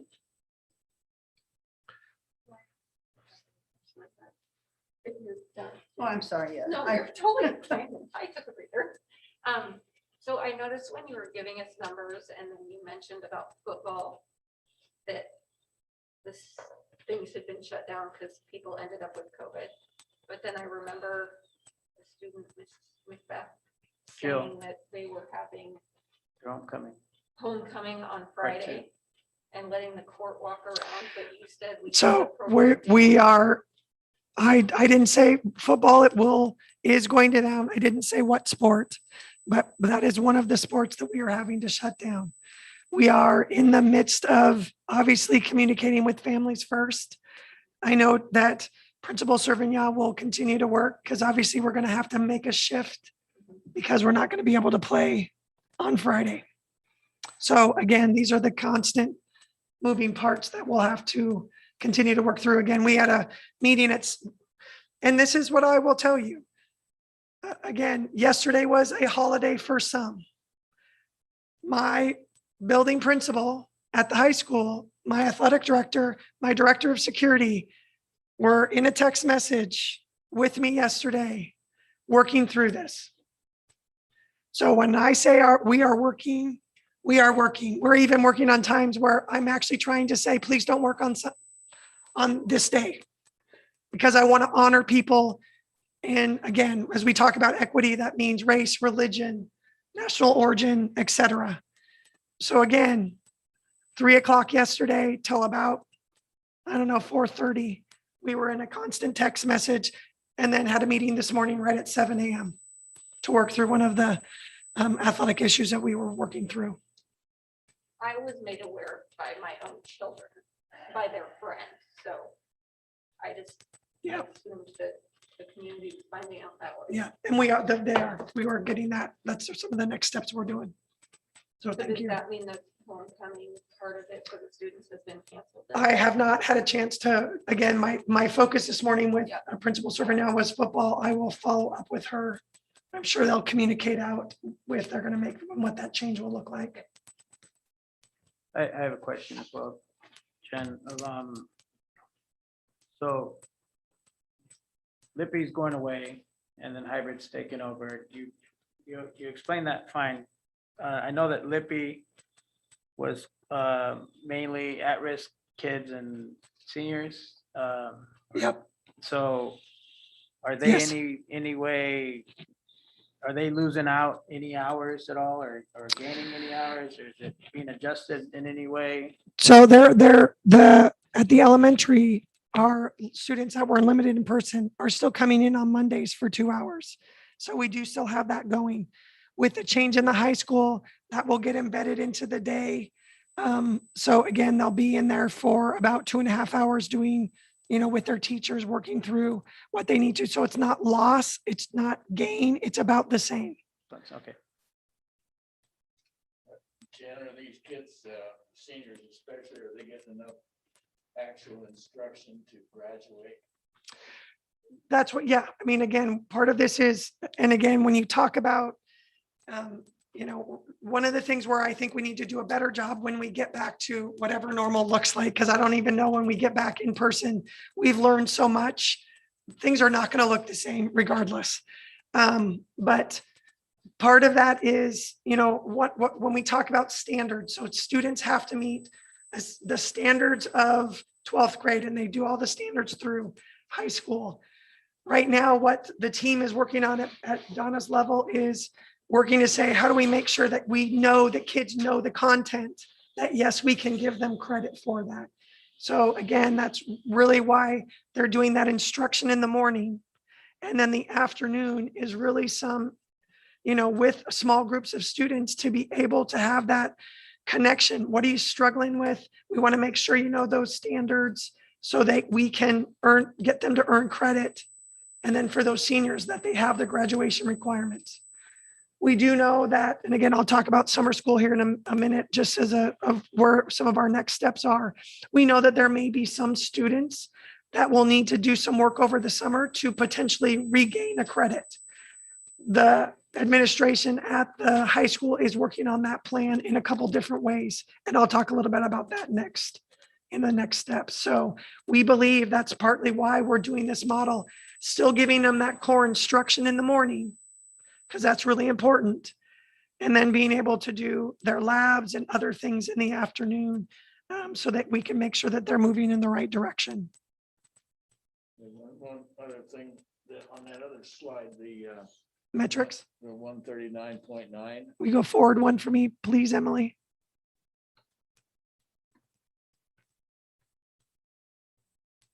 No, that's 139.9 per 100,000. Is that what we're talking about? Correct. So that's 0.13%. If you do the math, that's quite a bit down from the 250 that we talked about the last board meeting. Agree.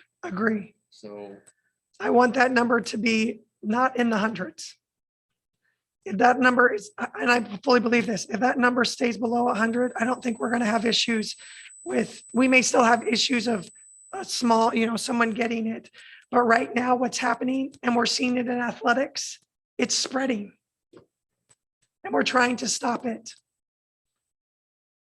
And again, some of that is because of the close contact, right? Again, we just have to monitor it. We know that we've been informed that multiple kids are going to get tests right now because they have had contact with some of the students that have tested positive. So again, we have some meetings tomorrow. We're meeting every day to make sure. We did have another positive case that we were concerned was going to affect 2 other activity groups, but that student was not there last Thursday when those groups had activities. So those groups are safe. So again, we still have a lot of moving things, especially with the close contact. Again, 6 feet apart. I test positive, you all are safe. Unless, I'm always in Steve's area, but again, that's what our teachers are monitoring and why we set up the buildings the way we have.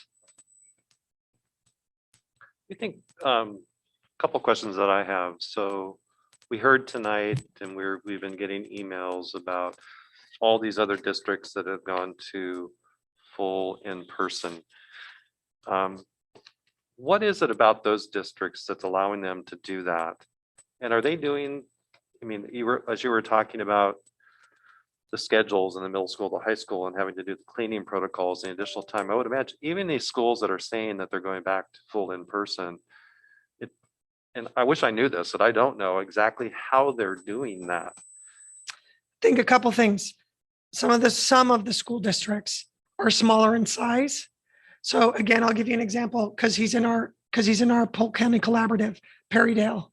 So Perrydale, smaller school district, has space to be able to do that.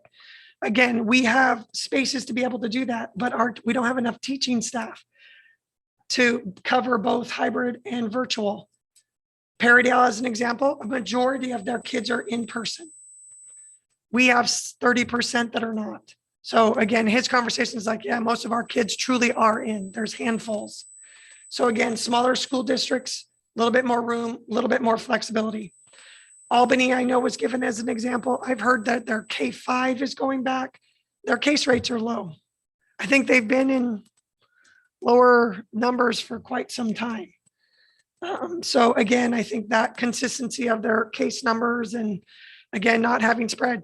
I'll give you an example. We are still having outbreaks with our staff. Again, we have our Polk County Collaborative with our superintendents in our area. We've had over now, I think it's 27 staff overall through the year that have tested positive. They've had like 4. We still are having staff test positive. Again, I think it's just part of what we are trying to maneuver through. And please, as I say that does not mean our staff are being reckless. We're very clear and trying to continue. And then when we do get concerns about what's going on, which we had a couple today, we are following up. We are reiterating with our staff that the safety protocols are very important in this process. So again, I think, not having, A variety of correct factors. The online academies in certain districts is a big piece of it. Correct. Potentially. So it solves for the distance learning. Correct. Which we are not able to. Which again, we are going to be bringing you guys a proposal to potentially move in that direction. Last month at the board meeting, I mentioned Department of Health had put out the scorecard. And I'm looking at it right now. There's 220,000 students in the state. 50,000 of those as of the week of March 20th were in person on site. So 50,000 out of 220,000.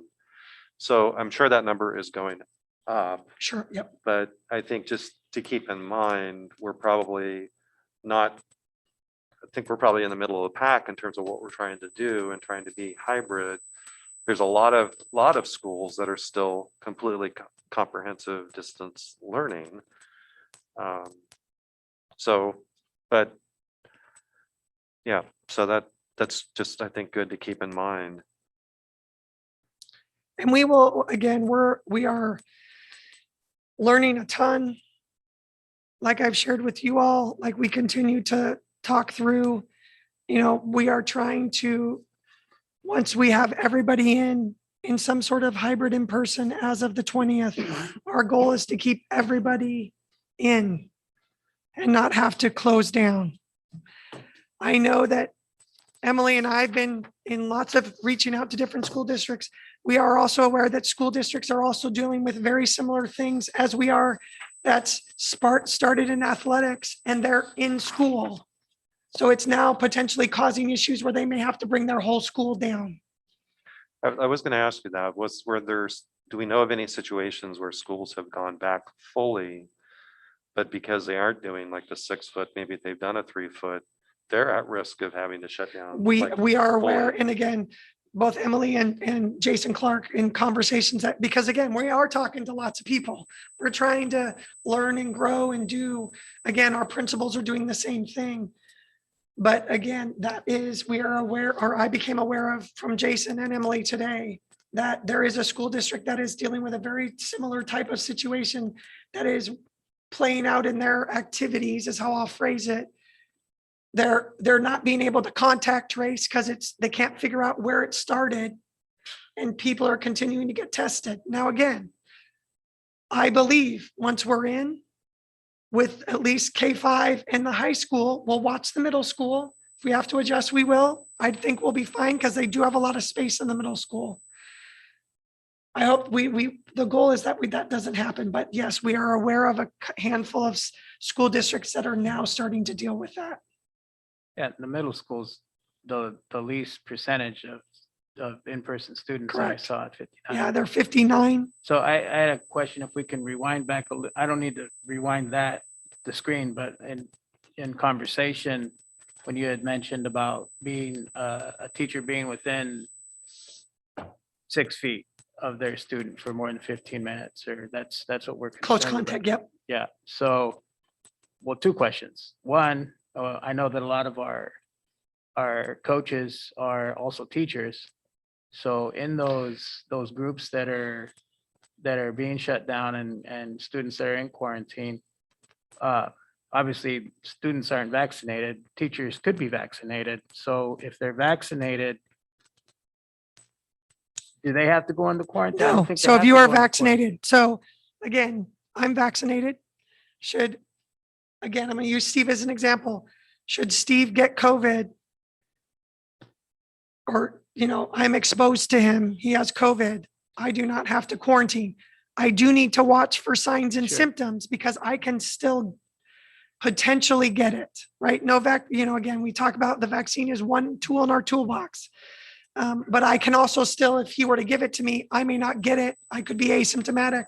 I could potentially give it to her. But again, the vaccine, part of that reason of the vaccine and the high percentage, because especially both of them are at about an 80%. Just to give you an idea from the vaccine standpoint, a flu shot is 47% efficacy. We're in the 80s for the vaccine. So again, with these outbreaks, if you are vaccinated, you do not have to quarantine. You can report to work. However, we're still asking them to watch for signs and symptoms So and be aware of that. we're not worried about losing staff that are vaccinated. because of that. Correct. That's partly why the governor very much pushed for educators to be vaccinated, because we figured that this would come, that once from the CDC at some point, because the efficacy is so high that, again, we wouldn't have to then quarantine our teaching staff. We are finally to that point where, again, everyone's vaccinated and inoculated to some degree. Some people may still be working through those processes, but staff is back in the buildings. So that should not be an issue anymore. Okay. Thank you. Yeah. In general, are they kids that have been tested positive, are they symptomatic or mixture, or they are? Yeah, most of them so far have been symptomatic.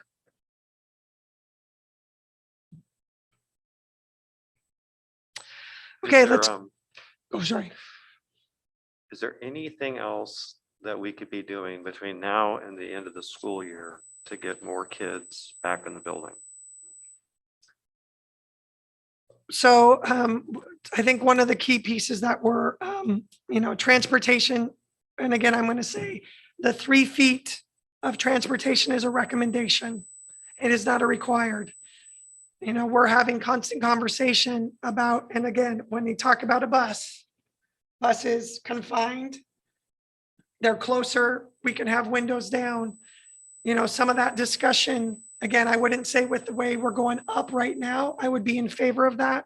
I'm continuing to have that conversation with Polk County. Again, I want to be clear about Polk County.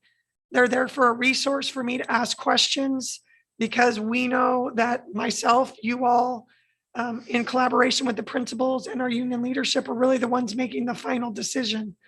But the comment that has been shared with me is they wouldn't put it as a recommendation if they didn't think it was probably the best thing to do at this moment. So again, we are running into a little bit of transportation concerns for students that we are required to bus. So again, we're getting to a point to some degree of saying everybody where they're at is where they're at. Again, if we have, part of this is another big shift. I can't just turn and say, okay, we're going to move to 3 feet and that's going to take us at least a week, 2 weeks. We have exactly about 10 weeks left of school. And for me, the teaching and learning, both in the amazing work our staff have done in CDL, which I would say I put it up against the majority of the CDLs. I think we've done a phenomenal job because I see from walking the buildings what the kids are doing academically. Not saying that all kids are on track. I want to be clear about that, but there is movement of students in the learning. We will have to do summer school, as I've shared. We will need to catch kids up. We want to make sure socially, emotionally kids are in place. But that concerns me as if we make another shift, that is at least a week and a half to 2 to make the shift, communicate out, give staff time to make that shift, redo to some degree cohorts because we did cohort them. So again, we can do that, but I'm going to tell you, it's going to take us 2 weeks. And then we're going to have to reteach kids new protocols. They'll already have had it, but it's different spacing. To watch a kindergartner be in a classroom, walk outside, because outside their doors where they can have a mask break, do the protocol, take their mask down, take a couple deep breaths, put their mask back on and re-engage into school is pretty amazing for a 5-year-old to do. Again, I'm not saying that all of them have that concept, but again, you're seeing those pieces of what we're trying to be able to do. So, we had the conversation this morning with the principals. We're continuing to, another shift is just another shift and it's going to take time. And we have 10 weeks of school left. So if you could solve the transportation thing and solve the cohort staffing schedule changes, you could potentially do something. But by that week, we're going to have 8 weeks left. The amount of disruption and time wouldn't necessarily benefit us that much. And that is our opinions of the building principals in conversation with their teachers. And then obviously, my staff and my voice in that. But again, we're constantly having those conversations. I meet with building principals on Wednesdays, one-on-one. We'll continue to have those conversations. Again, we know that all of us, it's not our favorite model, but I also know that I'm not confident, and I'll say that as the superintendent, of going everybody in, that we won't have shutdowns of large groups, and that cannot happen at the high school. We've got to keep them both either in person or online moving towards graduation, as well as our students really K-12, because that needs to be the priority. You also don't know. I hate to relate to this because it's a terrible analogy, but with farming, you can screw up every single day, but what you learn from screwing up that day is what not to do the next day. So in terms of we got to get them in the school we got to get them in to see if we're screwing up and how to fix it. Correct. We have got to get them in. And that's what we're doing, because we're trying to figure out, because again, there's some kids have struggled with it. Some kids have not. There's a honeymoon period. Yeah, and I get that. I, in the last couple of weeks, have walked through every single one of our buildings except 2. And I have been welcomed. It's also been absolutely life-changing to see those students and those teachers and the systems that are, it's just amazing to see what we have done. But but we have to keep going and get them in.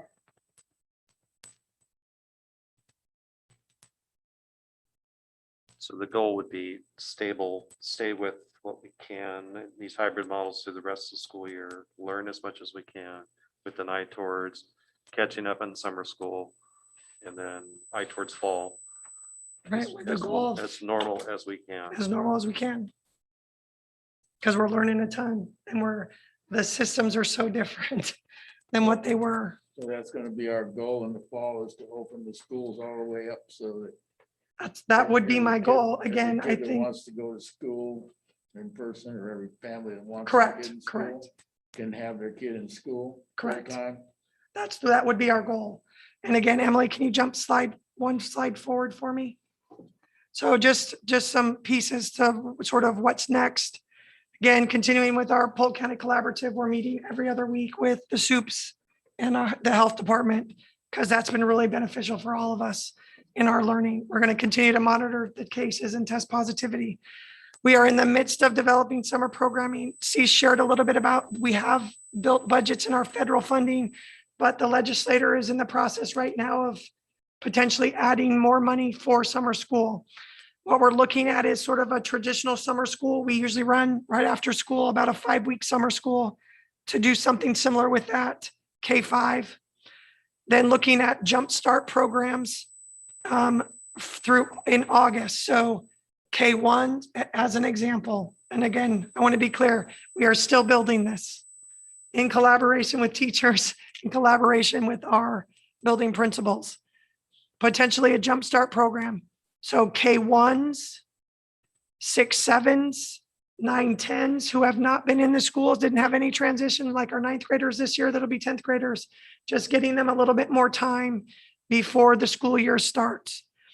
Credit recovery at the high school, being focused on a couple weeks for ELA, a couple weeks after that, math. Also doing what's called recovery services for students receiving disabilities, or potentially some intervention time. So again, all of those is what we're looking at from a summer development program. So we're still in communication with that. The next bullet is, I'm hoping to bring to you all in May, what I'm going to say is a draft calendar for 21-22. Saying that, we also know that there's probably going to be an update in Ready School Safe Learners, either June or July. So again, we're going to build based off of what we've learned. We know that students are being vaccinated, right? You're now seeing more and more of that happening. You're continuing to see the federal government push that. So there could be a push through the summer to get students vaccinated. That tool will be a game changer if that does happen, because that will allow us to potentially get students in faster. But there's, again, a lot of moving parts with that. So yeah, our end goal, if everything aligns, will be to get kids back in school, as many of them as we can, as whoever wants to be, also knowing that we're potentially going to have another online school that will be separate than the 5 that we currently have. And again, we'll talk through that during the budget process. We're starting kinder registration. So we'll do that on April 27th from 3:30 to 6 at each of the schools. We're going to have some sites set up. Can also do it online. Obviously, we're starting the budget committee, and then we're going to start to pull the community committee back together April 28th and May 19th. So we'll get those on everybody's calendars moving forward. So these are really our big next steps. Jen, do you have any concerns about having enough staff for a summer school program? So a couple pieces we're talking about. We always do partnership with WU, because it's a great training ground for our teaching staff. So we partner with mentor teachers and WU teachers. So we hope to continue that model where it may not be as stressful on teachers, because you're sort of co-teaching and then sort of backing out and letting the student teachers do the teaching. So we built that model. I think this will potentially be our 3rd year of doing that. We actually have one of our bilingual scholars who does not work in our school district, but she's going to come back and help us continue to develop that and run that for us. So we're excited to do that, and hopefully I can steal her back. Now, I guess the flip side of that question is, my guess is that the numbers of kids in summer school should be twice what they usually are, maybe 3 times what they usually are, based on how far kids might have slipped back. But we don't really have any way to ensure that or to encourage that. I mean, Or assess it. We're Well, working yeah. on the assessment part. So we believe we'll have some tools that will be able to assess where they are and help guide some of that direction. But I will also say that's part of the reason we're talking about Jumpstart. We are continuing to have, so we have meet and confer with the union. So we meet twice a month just to talk through things. I'm going to talk specifically with our licensed union right now. With our licensed union, we started talking about summer school. They have recommended to move summer school towards August. That will give teachers a break through June and July. And I want to be clear, our teachers need a break. If you've never taught, they give their blood, sweat, tears, and souls every day. People always give teachers and our classified staff a bad name because we don't work in the summers. You come do what we do, 10 hours a day at times for our teaching staff. We don't want them to. We're trying to keep them within their hours because of what's happened this year. But psychologically, what they put in during the year, they need time to recoup, renew, and recover to be prepared to give that much to our students each and every year. well, everybody needs a break, and it would be nice not only to take that break, but also to give another month for vaccines, for treatments, for guidelines to move another month forward. Yeah. Yep. Appreciate that, because we'll continue to watch that. Teachers also have to go back to school in the summer. It's true. Because their credentials, to renew your teaching credential, you Yeah. have to prove Correct. that you've had X number of hours of education. It is lots and lots of them It are seems in like the school. state could give them some OJT time. Yeah. We do get that. We do get that. We So- do that. I'm going to jump forward 2 slides just because I want to quickly talk about state assessment. So we learned late last week that the federal government or the Oregon Department of Education confirmed that state assessments are required federally.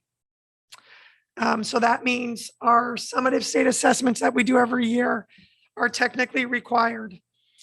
However, with that, I'm going to use the word accountability has been waived. And what accountability means for us as a school district is when we do state testing, we have to have at least 95% of our students or more take the test to meet the accountability measure. That's how we get our federal funding. So when CEAS talks about Title I, Title II, those are federal dollars that normally for state assessment, we have to meet that accountability. That's why you hear principals at times, like they're calling families, hey, can we come pick up Jen Kabista? We need to have her test. That's part of the process of accountability. That's being waived. So our federal funding is not in jeopardy for 2021 if we don't do state assessment. Okay, I'm going to say that again. Our federal funding, because accountability is waived, does not put our federal funding in jeopardy for 21-22.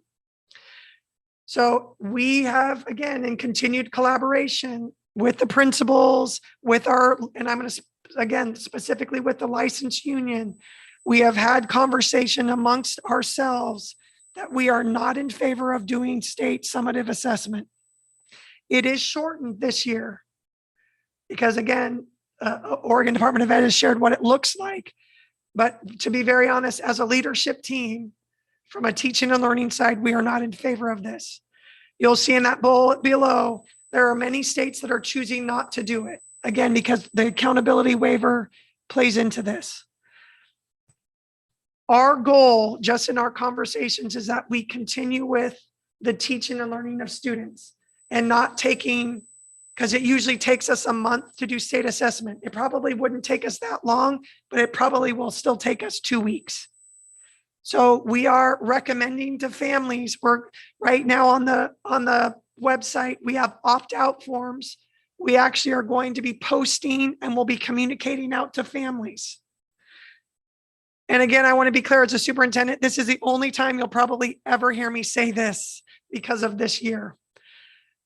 Outside of this year, state assessment is very important to us. It tells us where our kids are at to allow us to build what do we need to adjust to, again, continue that forward. So I want to be clear as a superintendent. This will not be what I say next year. We will want people to take state summative assessments. It's really important in our data. But for this year, because of the learning loss, we would like people to opt in. So there will be new paperwork that will be posted. We will get a communication out to families. We are probably going to look at a Saturday, late May, to do this testing. Might do it all at the high school. We're still working through some of those pieces, but we will be getting out to families.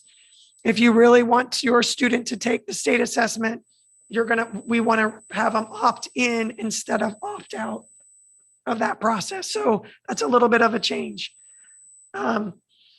Again,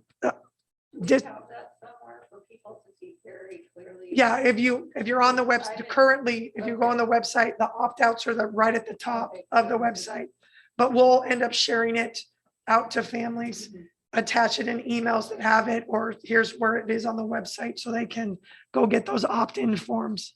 So we're sort of flipping it to say, please share with us and get those to us if you would like to do state testing. Now, didn't the federal government just reverse itself on that and say you have to have the testing? Yeah, they did, but we don't have to do the accountability waiver. So our funding's not in jeopardy. So there's no incentive. There's no incentive. Well, there's no incentive to take the thing. Why? Because families may still want to. Because half the kids are going to flunk it this year. Well, again, I think the ones that are behind the 8 ball, most of my grandchildren are behind the 8 ball. Yeah, it's not the I right think they're time. pretty smart kids because they're related to me, but the online thing, some of them are doing all right, but none of them are really thriving on it. And so if this test doesn't mean anything for accountability, why even bother? That's basically what she's saying. I know, You're because gonna have to opt in if you want to take the test. because I know if the Pharaoh says, let it be written, so let it be done. But in this case, it's really not going to, the scores, the statistics aren't going to mean anything. Right. So why bother? Correct. But again, this will be the only time I say this because we will need it next year. Because again, if we are in fully for a year. So will getting those back on stats track. be tabulated in some way by somebody to say, well, Central School District, even though their accountability is waived, they had this many kids test. Correct, that yes. opted in? Yep. Wow. So Correct. Yeah, that's what I mean. Correct, yes. I don't like that at all. Yes. So yes, it will be counted towards that for students that want to take it. So we'll get that piece of it. But it doesn't affect their funding. Correct. Correct.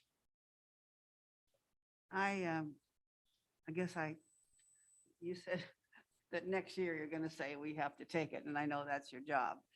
I just want to say, as a long-term educator, I don't like the state test. Agree. I don't think they measure what the kids learn. It takes weeks of teaching time to prepare the kids for the test.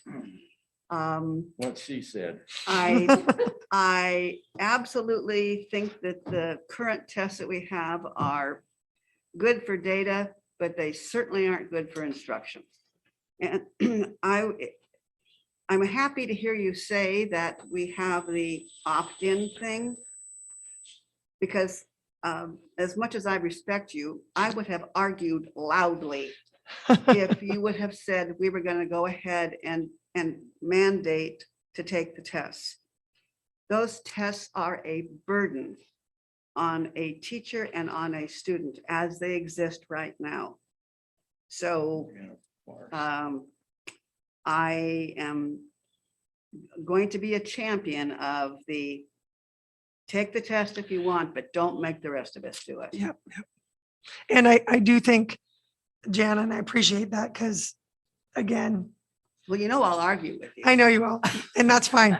Again, it's an important part of the process. However, there are other assessments that we are that our teachers do on a daily basis that are much more important. The Plus, DRA correct. is a much better assessment of a child's reading ability than the state assessment. Right. And then we're starting to look at, because we are aligning our essential standards and having, key standards that then, again, with the state assessment, there are some bigger standards, that are always going to be in that. So again, trying to align and making sure what we're teaching can transfer to real world, let's be honest, because that's what we want kids to be, good learners and to be good citizens. The state says at times tells us some of that information.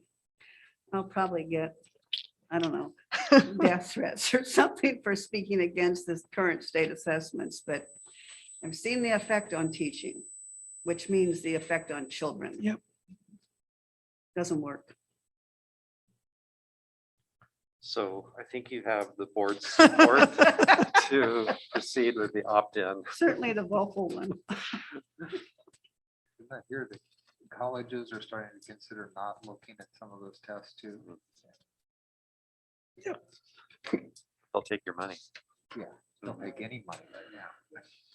So before we go to our final pieces, we did just for first reading in your packets, there's some couple policies. We have updated an expulsion policy. We've really clarified the circumstances for expulsion because we don't want to be using that very often. So just know that there's clear, better definitions in that, as well as clarification on hearing officers, both at the initial level that starts at my level and then obviously at the board level. The second one's tied to instruction graduation requirements. Again, minor language changes to that. And then there's some additional language just to clarify students with 504 plans. So again, that's a minor change. There's a new student policy for reporting of suspected child abuse. Again, this is an entirely new process and policy. Again, it's just clarifying the process that we are required to report any type of suspected child abuse. So again, it clarifies it a little bit more than the previous one. Yeah. Again, you'll see a deletion of that second one. In that one, there's just a typo on the top of the second page. Okay. There's a set of brackets where you're supposed to Yes. insert the licensed administrator. Yep, title. I saw that this morning and yep, we will adjust that. Yes, thank you for that, Don. Just to prove that I actually read. Yeah, through it. yeah, I caught that this morning as I was reviewing it this morning. So again, we do miss those every once in a while. And then we'll delete the old one. So you'll see the deletion in the board packet. The next one is, again, personnel tied to criminal record checks. Again, these are minor language changes related to Oregon statutes. But there's some procedural things in there that we've been doing. So it looks like some major changes, but it's just updating the language. A lot of it's tied to volunteers. Again, our volunteers are not going without having a supervised person around them. So some of that language is just if we chose to allow volunteers to be unsupervised, which we don't at this time. The next one is just personnel also tied to equal employment opportunity. Again, minor language changes there. And the last is tied to licensing requirements.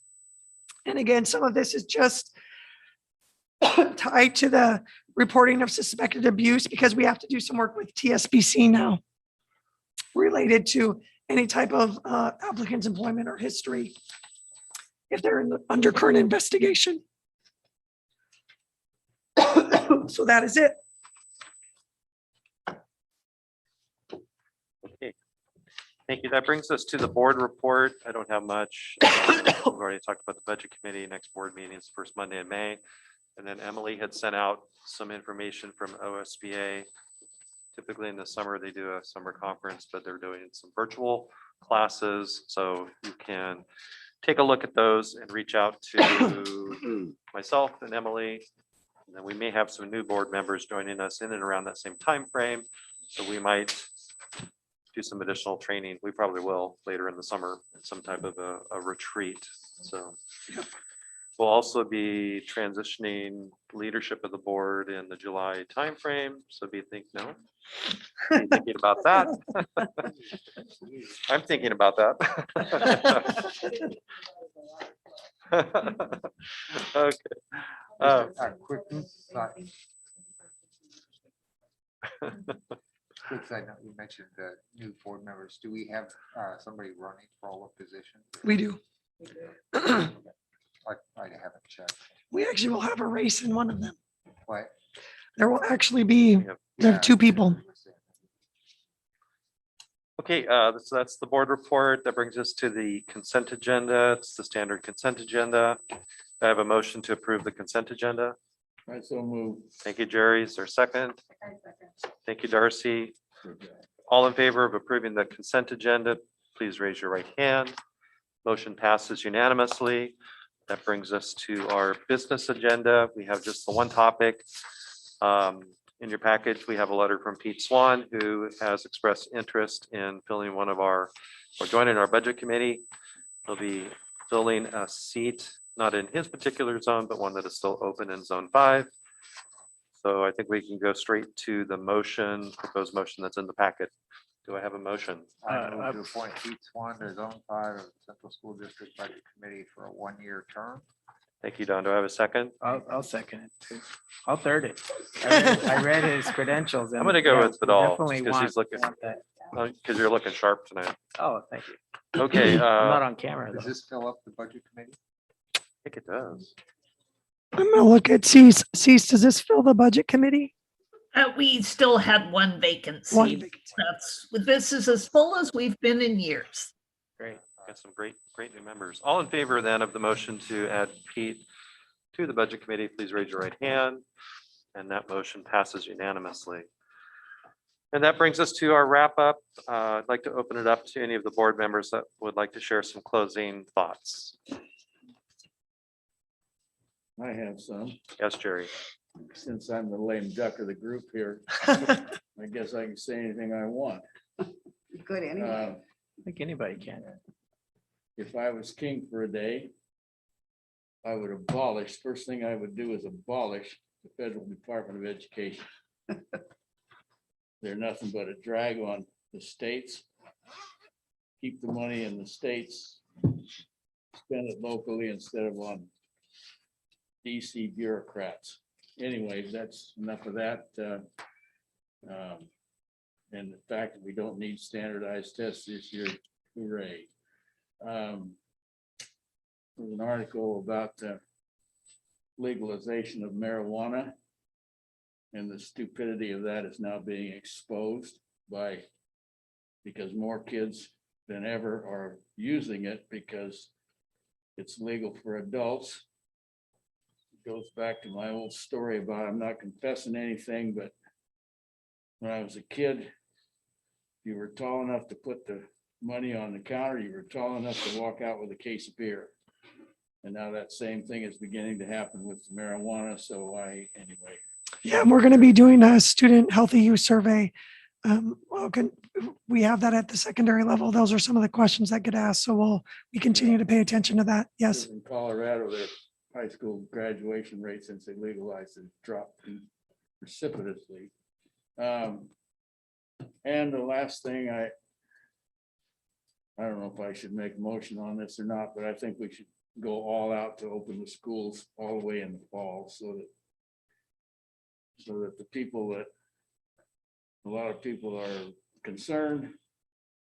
We get all these emails and things that they know that there is light at the end of the tunnel, because by fall, it's make or break. Teachers have all been vaccinated. Probably by then, most of the kids would have access to it. I think we ought to just go for it. Because otherwise, the kids are being cheated, a lot of them. I mean, it's not, no, and like I said before, Jen, no matter what you do, nobody's gonna like it. Correct. Including you. Right. The way things are right now. I totally agree with that. But come fall, we need to just, you know, life is full of risk. And, you know, public school is a petri dish for every kind of disease known to man anyway, because the kid come to schools, snotty noses and the measles and the mumps and the chicken pox and everything else you can think of. And a teacher has to have a pretty stout immune system anyway to survive. And I think that we just need to just go for it. And if parents want to keep their kid home, keep your kid home. And if you don't, because this is taking a big toll on a lot of families where 2 wage earners in the family now want to stay home. So can we pay the rent? Well, maybe not this month. So anyway, I'm done ranting and raving now for the evening. Thank you, Jerry. Anyone else? I don't know how or what to happen, but I support getting something going. So we are in school in the fall.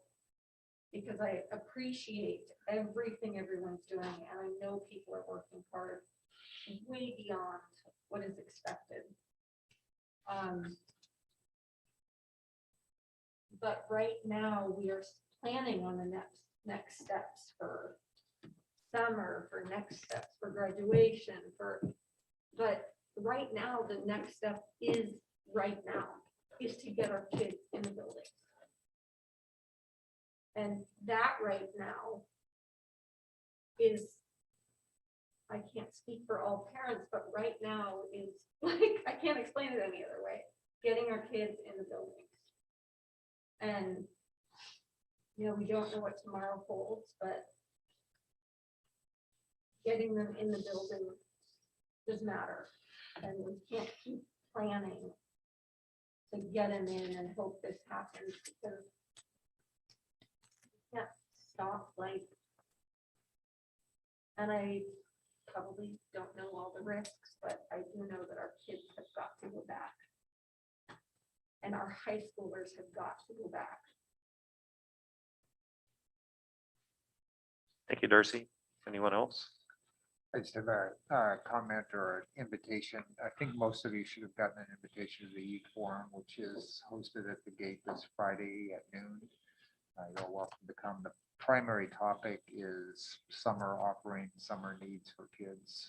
So we can, and just to kind of get caught up again. We haven't met for a year, so be good to get everybody together, reconnect. Thanks, Don. Jan was gonna Yes, say Jan. something. Oh, were you No, gonna go it's through Jan, that? I know you had your hand up. Go ahead. I want to comment on the presentations that were made to us tonight. Very good. They were so uplifting and so focused on the positive. It was, to me, just a really, almost a joyous feeling to listen to them and hear the good things that are happening, because we're in pretty dark times. And I think we need to pay attention to the good things that are going on. And I just want to thank the people that made the presentation, from that charming students, you know, our staff members. They were really good presentations. And I want to thank you for clarifying for us the parameters around what we're doing and who was involved. I think that helped. I also agree with Darcy and Jerry that as soon as it is safe, we need our kids back in school. And so I think that the fall goal of full-time in school is where we need to focus our energy. And then, like Darcy said, get them in school now. To some degree, get them in school now, which our model is doing. And I think we're doing the best we can with what we have. And I don't know that's going to be a real popular stance, but I think we're headed in the right direction. So I just want to repeat again how uplifting it was for those presentations. The real real treat to hear that. Thank you, Jan. I like Jan, I appreciated those people that spoke, not just the presentations, but I also appreciate the open and honesty and concerns from the speakers to open the meeting. I recognize that it's not popular what's going on with as far as return to classrooms. It is a return to classrooms. It's not like everybody said, it's not, we don't like it. Nobody loves it, but I can appreciate the work that went into it. And I know that I saw an email that Donna, principal at Central, responded to one of them. It was very, very thoughtful and well put as far as what her response is to why the model is the way it is. And I know that 9-day break is not ideal. But like, again, nothing about any of this is ideal. Like what Darcy said is we need to focus on getting kids in now. I would love to see it, more kids, but that's not in our wheelhouse right now, it seems like. So what we get right now to further on what we can do in the near future, in the fall, in the summer, I think we really need to pay attention to all of those things that happen in the next 10 weeks. I know that a shift could take a week and a half to 2 weeks. So that's probably not going to happen. But, now we have a whole summer to plan things like that. So, I mean, that's what I hope to see is, like everybody else, wanting to see an open school for everybody come fall. And I think, like you said, Jen, that's our goal. That's everybody's goal. But I think we have to be really cognitive of what's going on, not just in our district, but in other districts too, to see what's working. I know that the virtual learning is difficult with how we're staffed, so I'm really looking forward to that budget meeting to hear ideas on how to increase the ability for us to have, up to 31% people learning online and having dedicated teachers for those kids, and opening up the school more for our kids. And then hearing that teachers can't be or don't need to be quarantined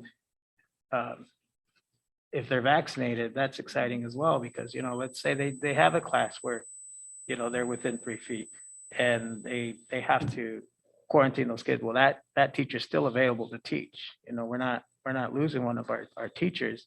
Unfortunately, we're losing in-person learning for those students, but they still have an opportunity to learn online, and that teacher's still there to do other in-person. I mean, there's just so many, like the word moving parts. It drives me nuts sometimes, because it's, not something we can really grab onto and stop, so that we can really examine it and fix it and put it in motion again. It's hard to be in this position and not being able to make the changes that I would love to see.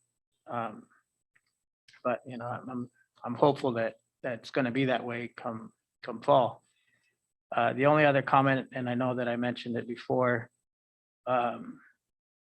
is that I would just, and I think one of the speakers mentioned it as well, a little more transparency and communication, not just to us, but to get the public a little more notice as to these are the options, because we did that last year. We presented the different options of, this is the teaching options we're looking at for the rest of the COVID year in the fall, or in the spring.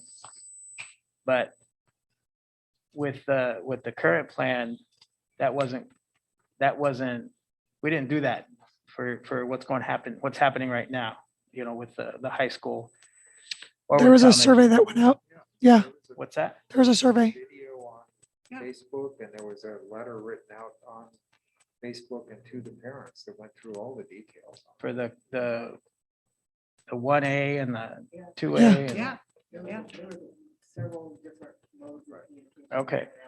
Well, and I stand corrected. I apologize. for Well, you that. can never do enough at all. Correct. Yeah, I mean, Agree. just- Agree. We just, need uh, to take away from your To point. which one we voted on or which one was going to be implemented, I guess is what I'm trying to say. Yeah.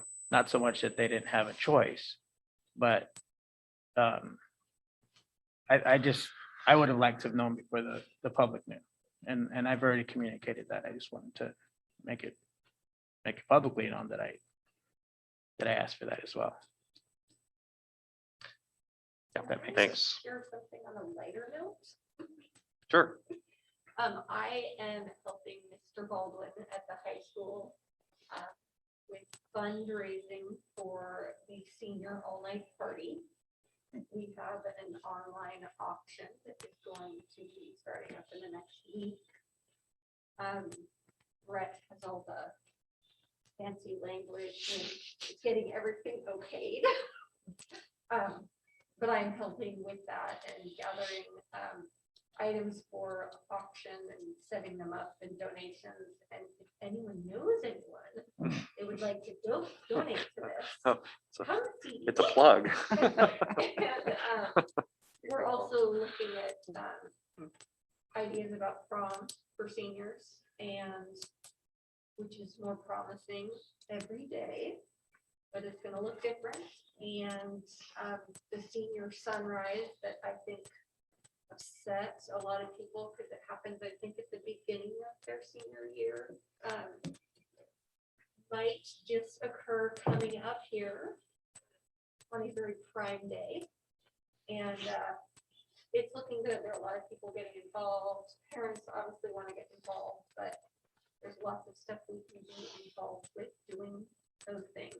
And you might see some raffle tickets coming around here, and those are to support these same things for seniors. But there would be things like a brand new Dell computer or Chromebook, Dell computer raffled off, and a Yeti cooler, an iPad, an Apple Watch. So there's some big stuff that hopefully people will spend some money on, so we can spoil our seniors this year.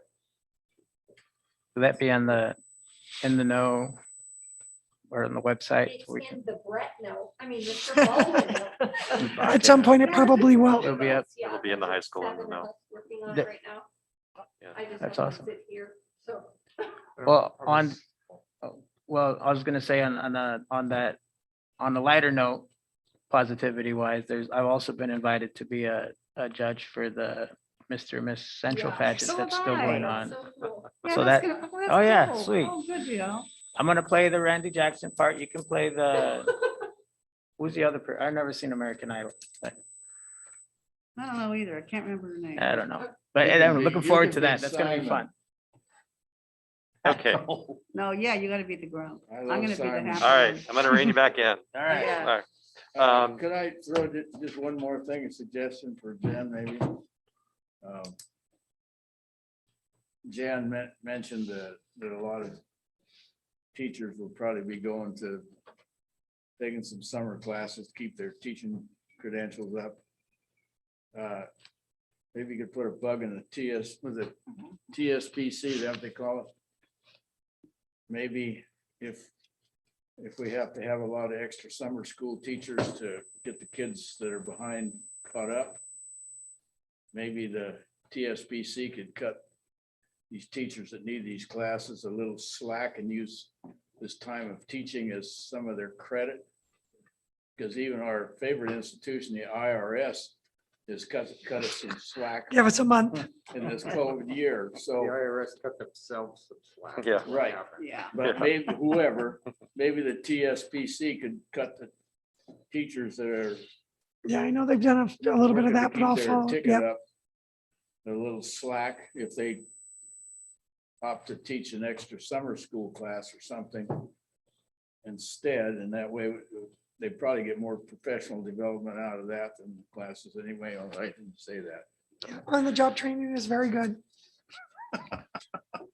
Okay, let me bring it to a close here. I do have a couple thoughts I wanted to share as well. Sure. I was trying to remember what we were talking about back in January and February, then March. And I think, every one of our board meetings this year has been, one more series of complex issues we ourselves are trying to understand. And we are leaning heavily on our superintendent to help keep us informed and help navigate, which is a very, very complicated situation.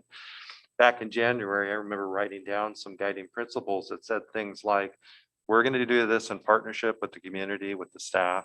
We're going to build momentum. Once we get started, we're going to keep going. We're going to learn continuously. And I think if you go back and look at the Friday report, Jen put those guiding principles in that report.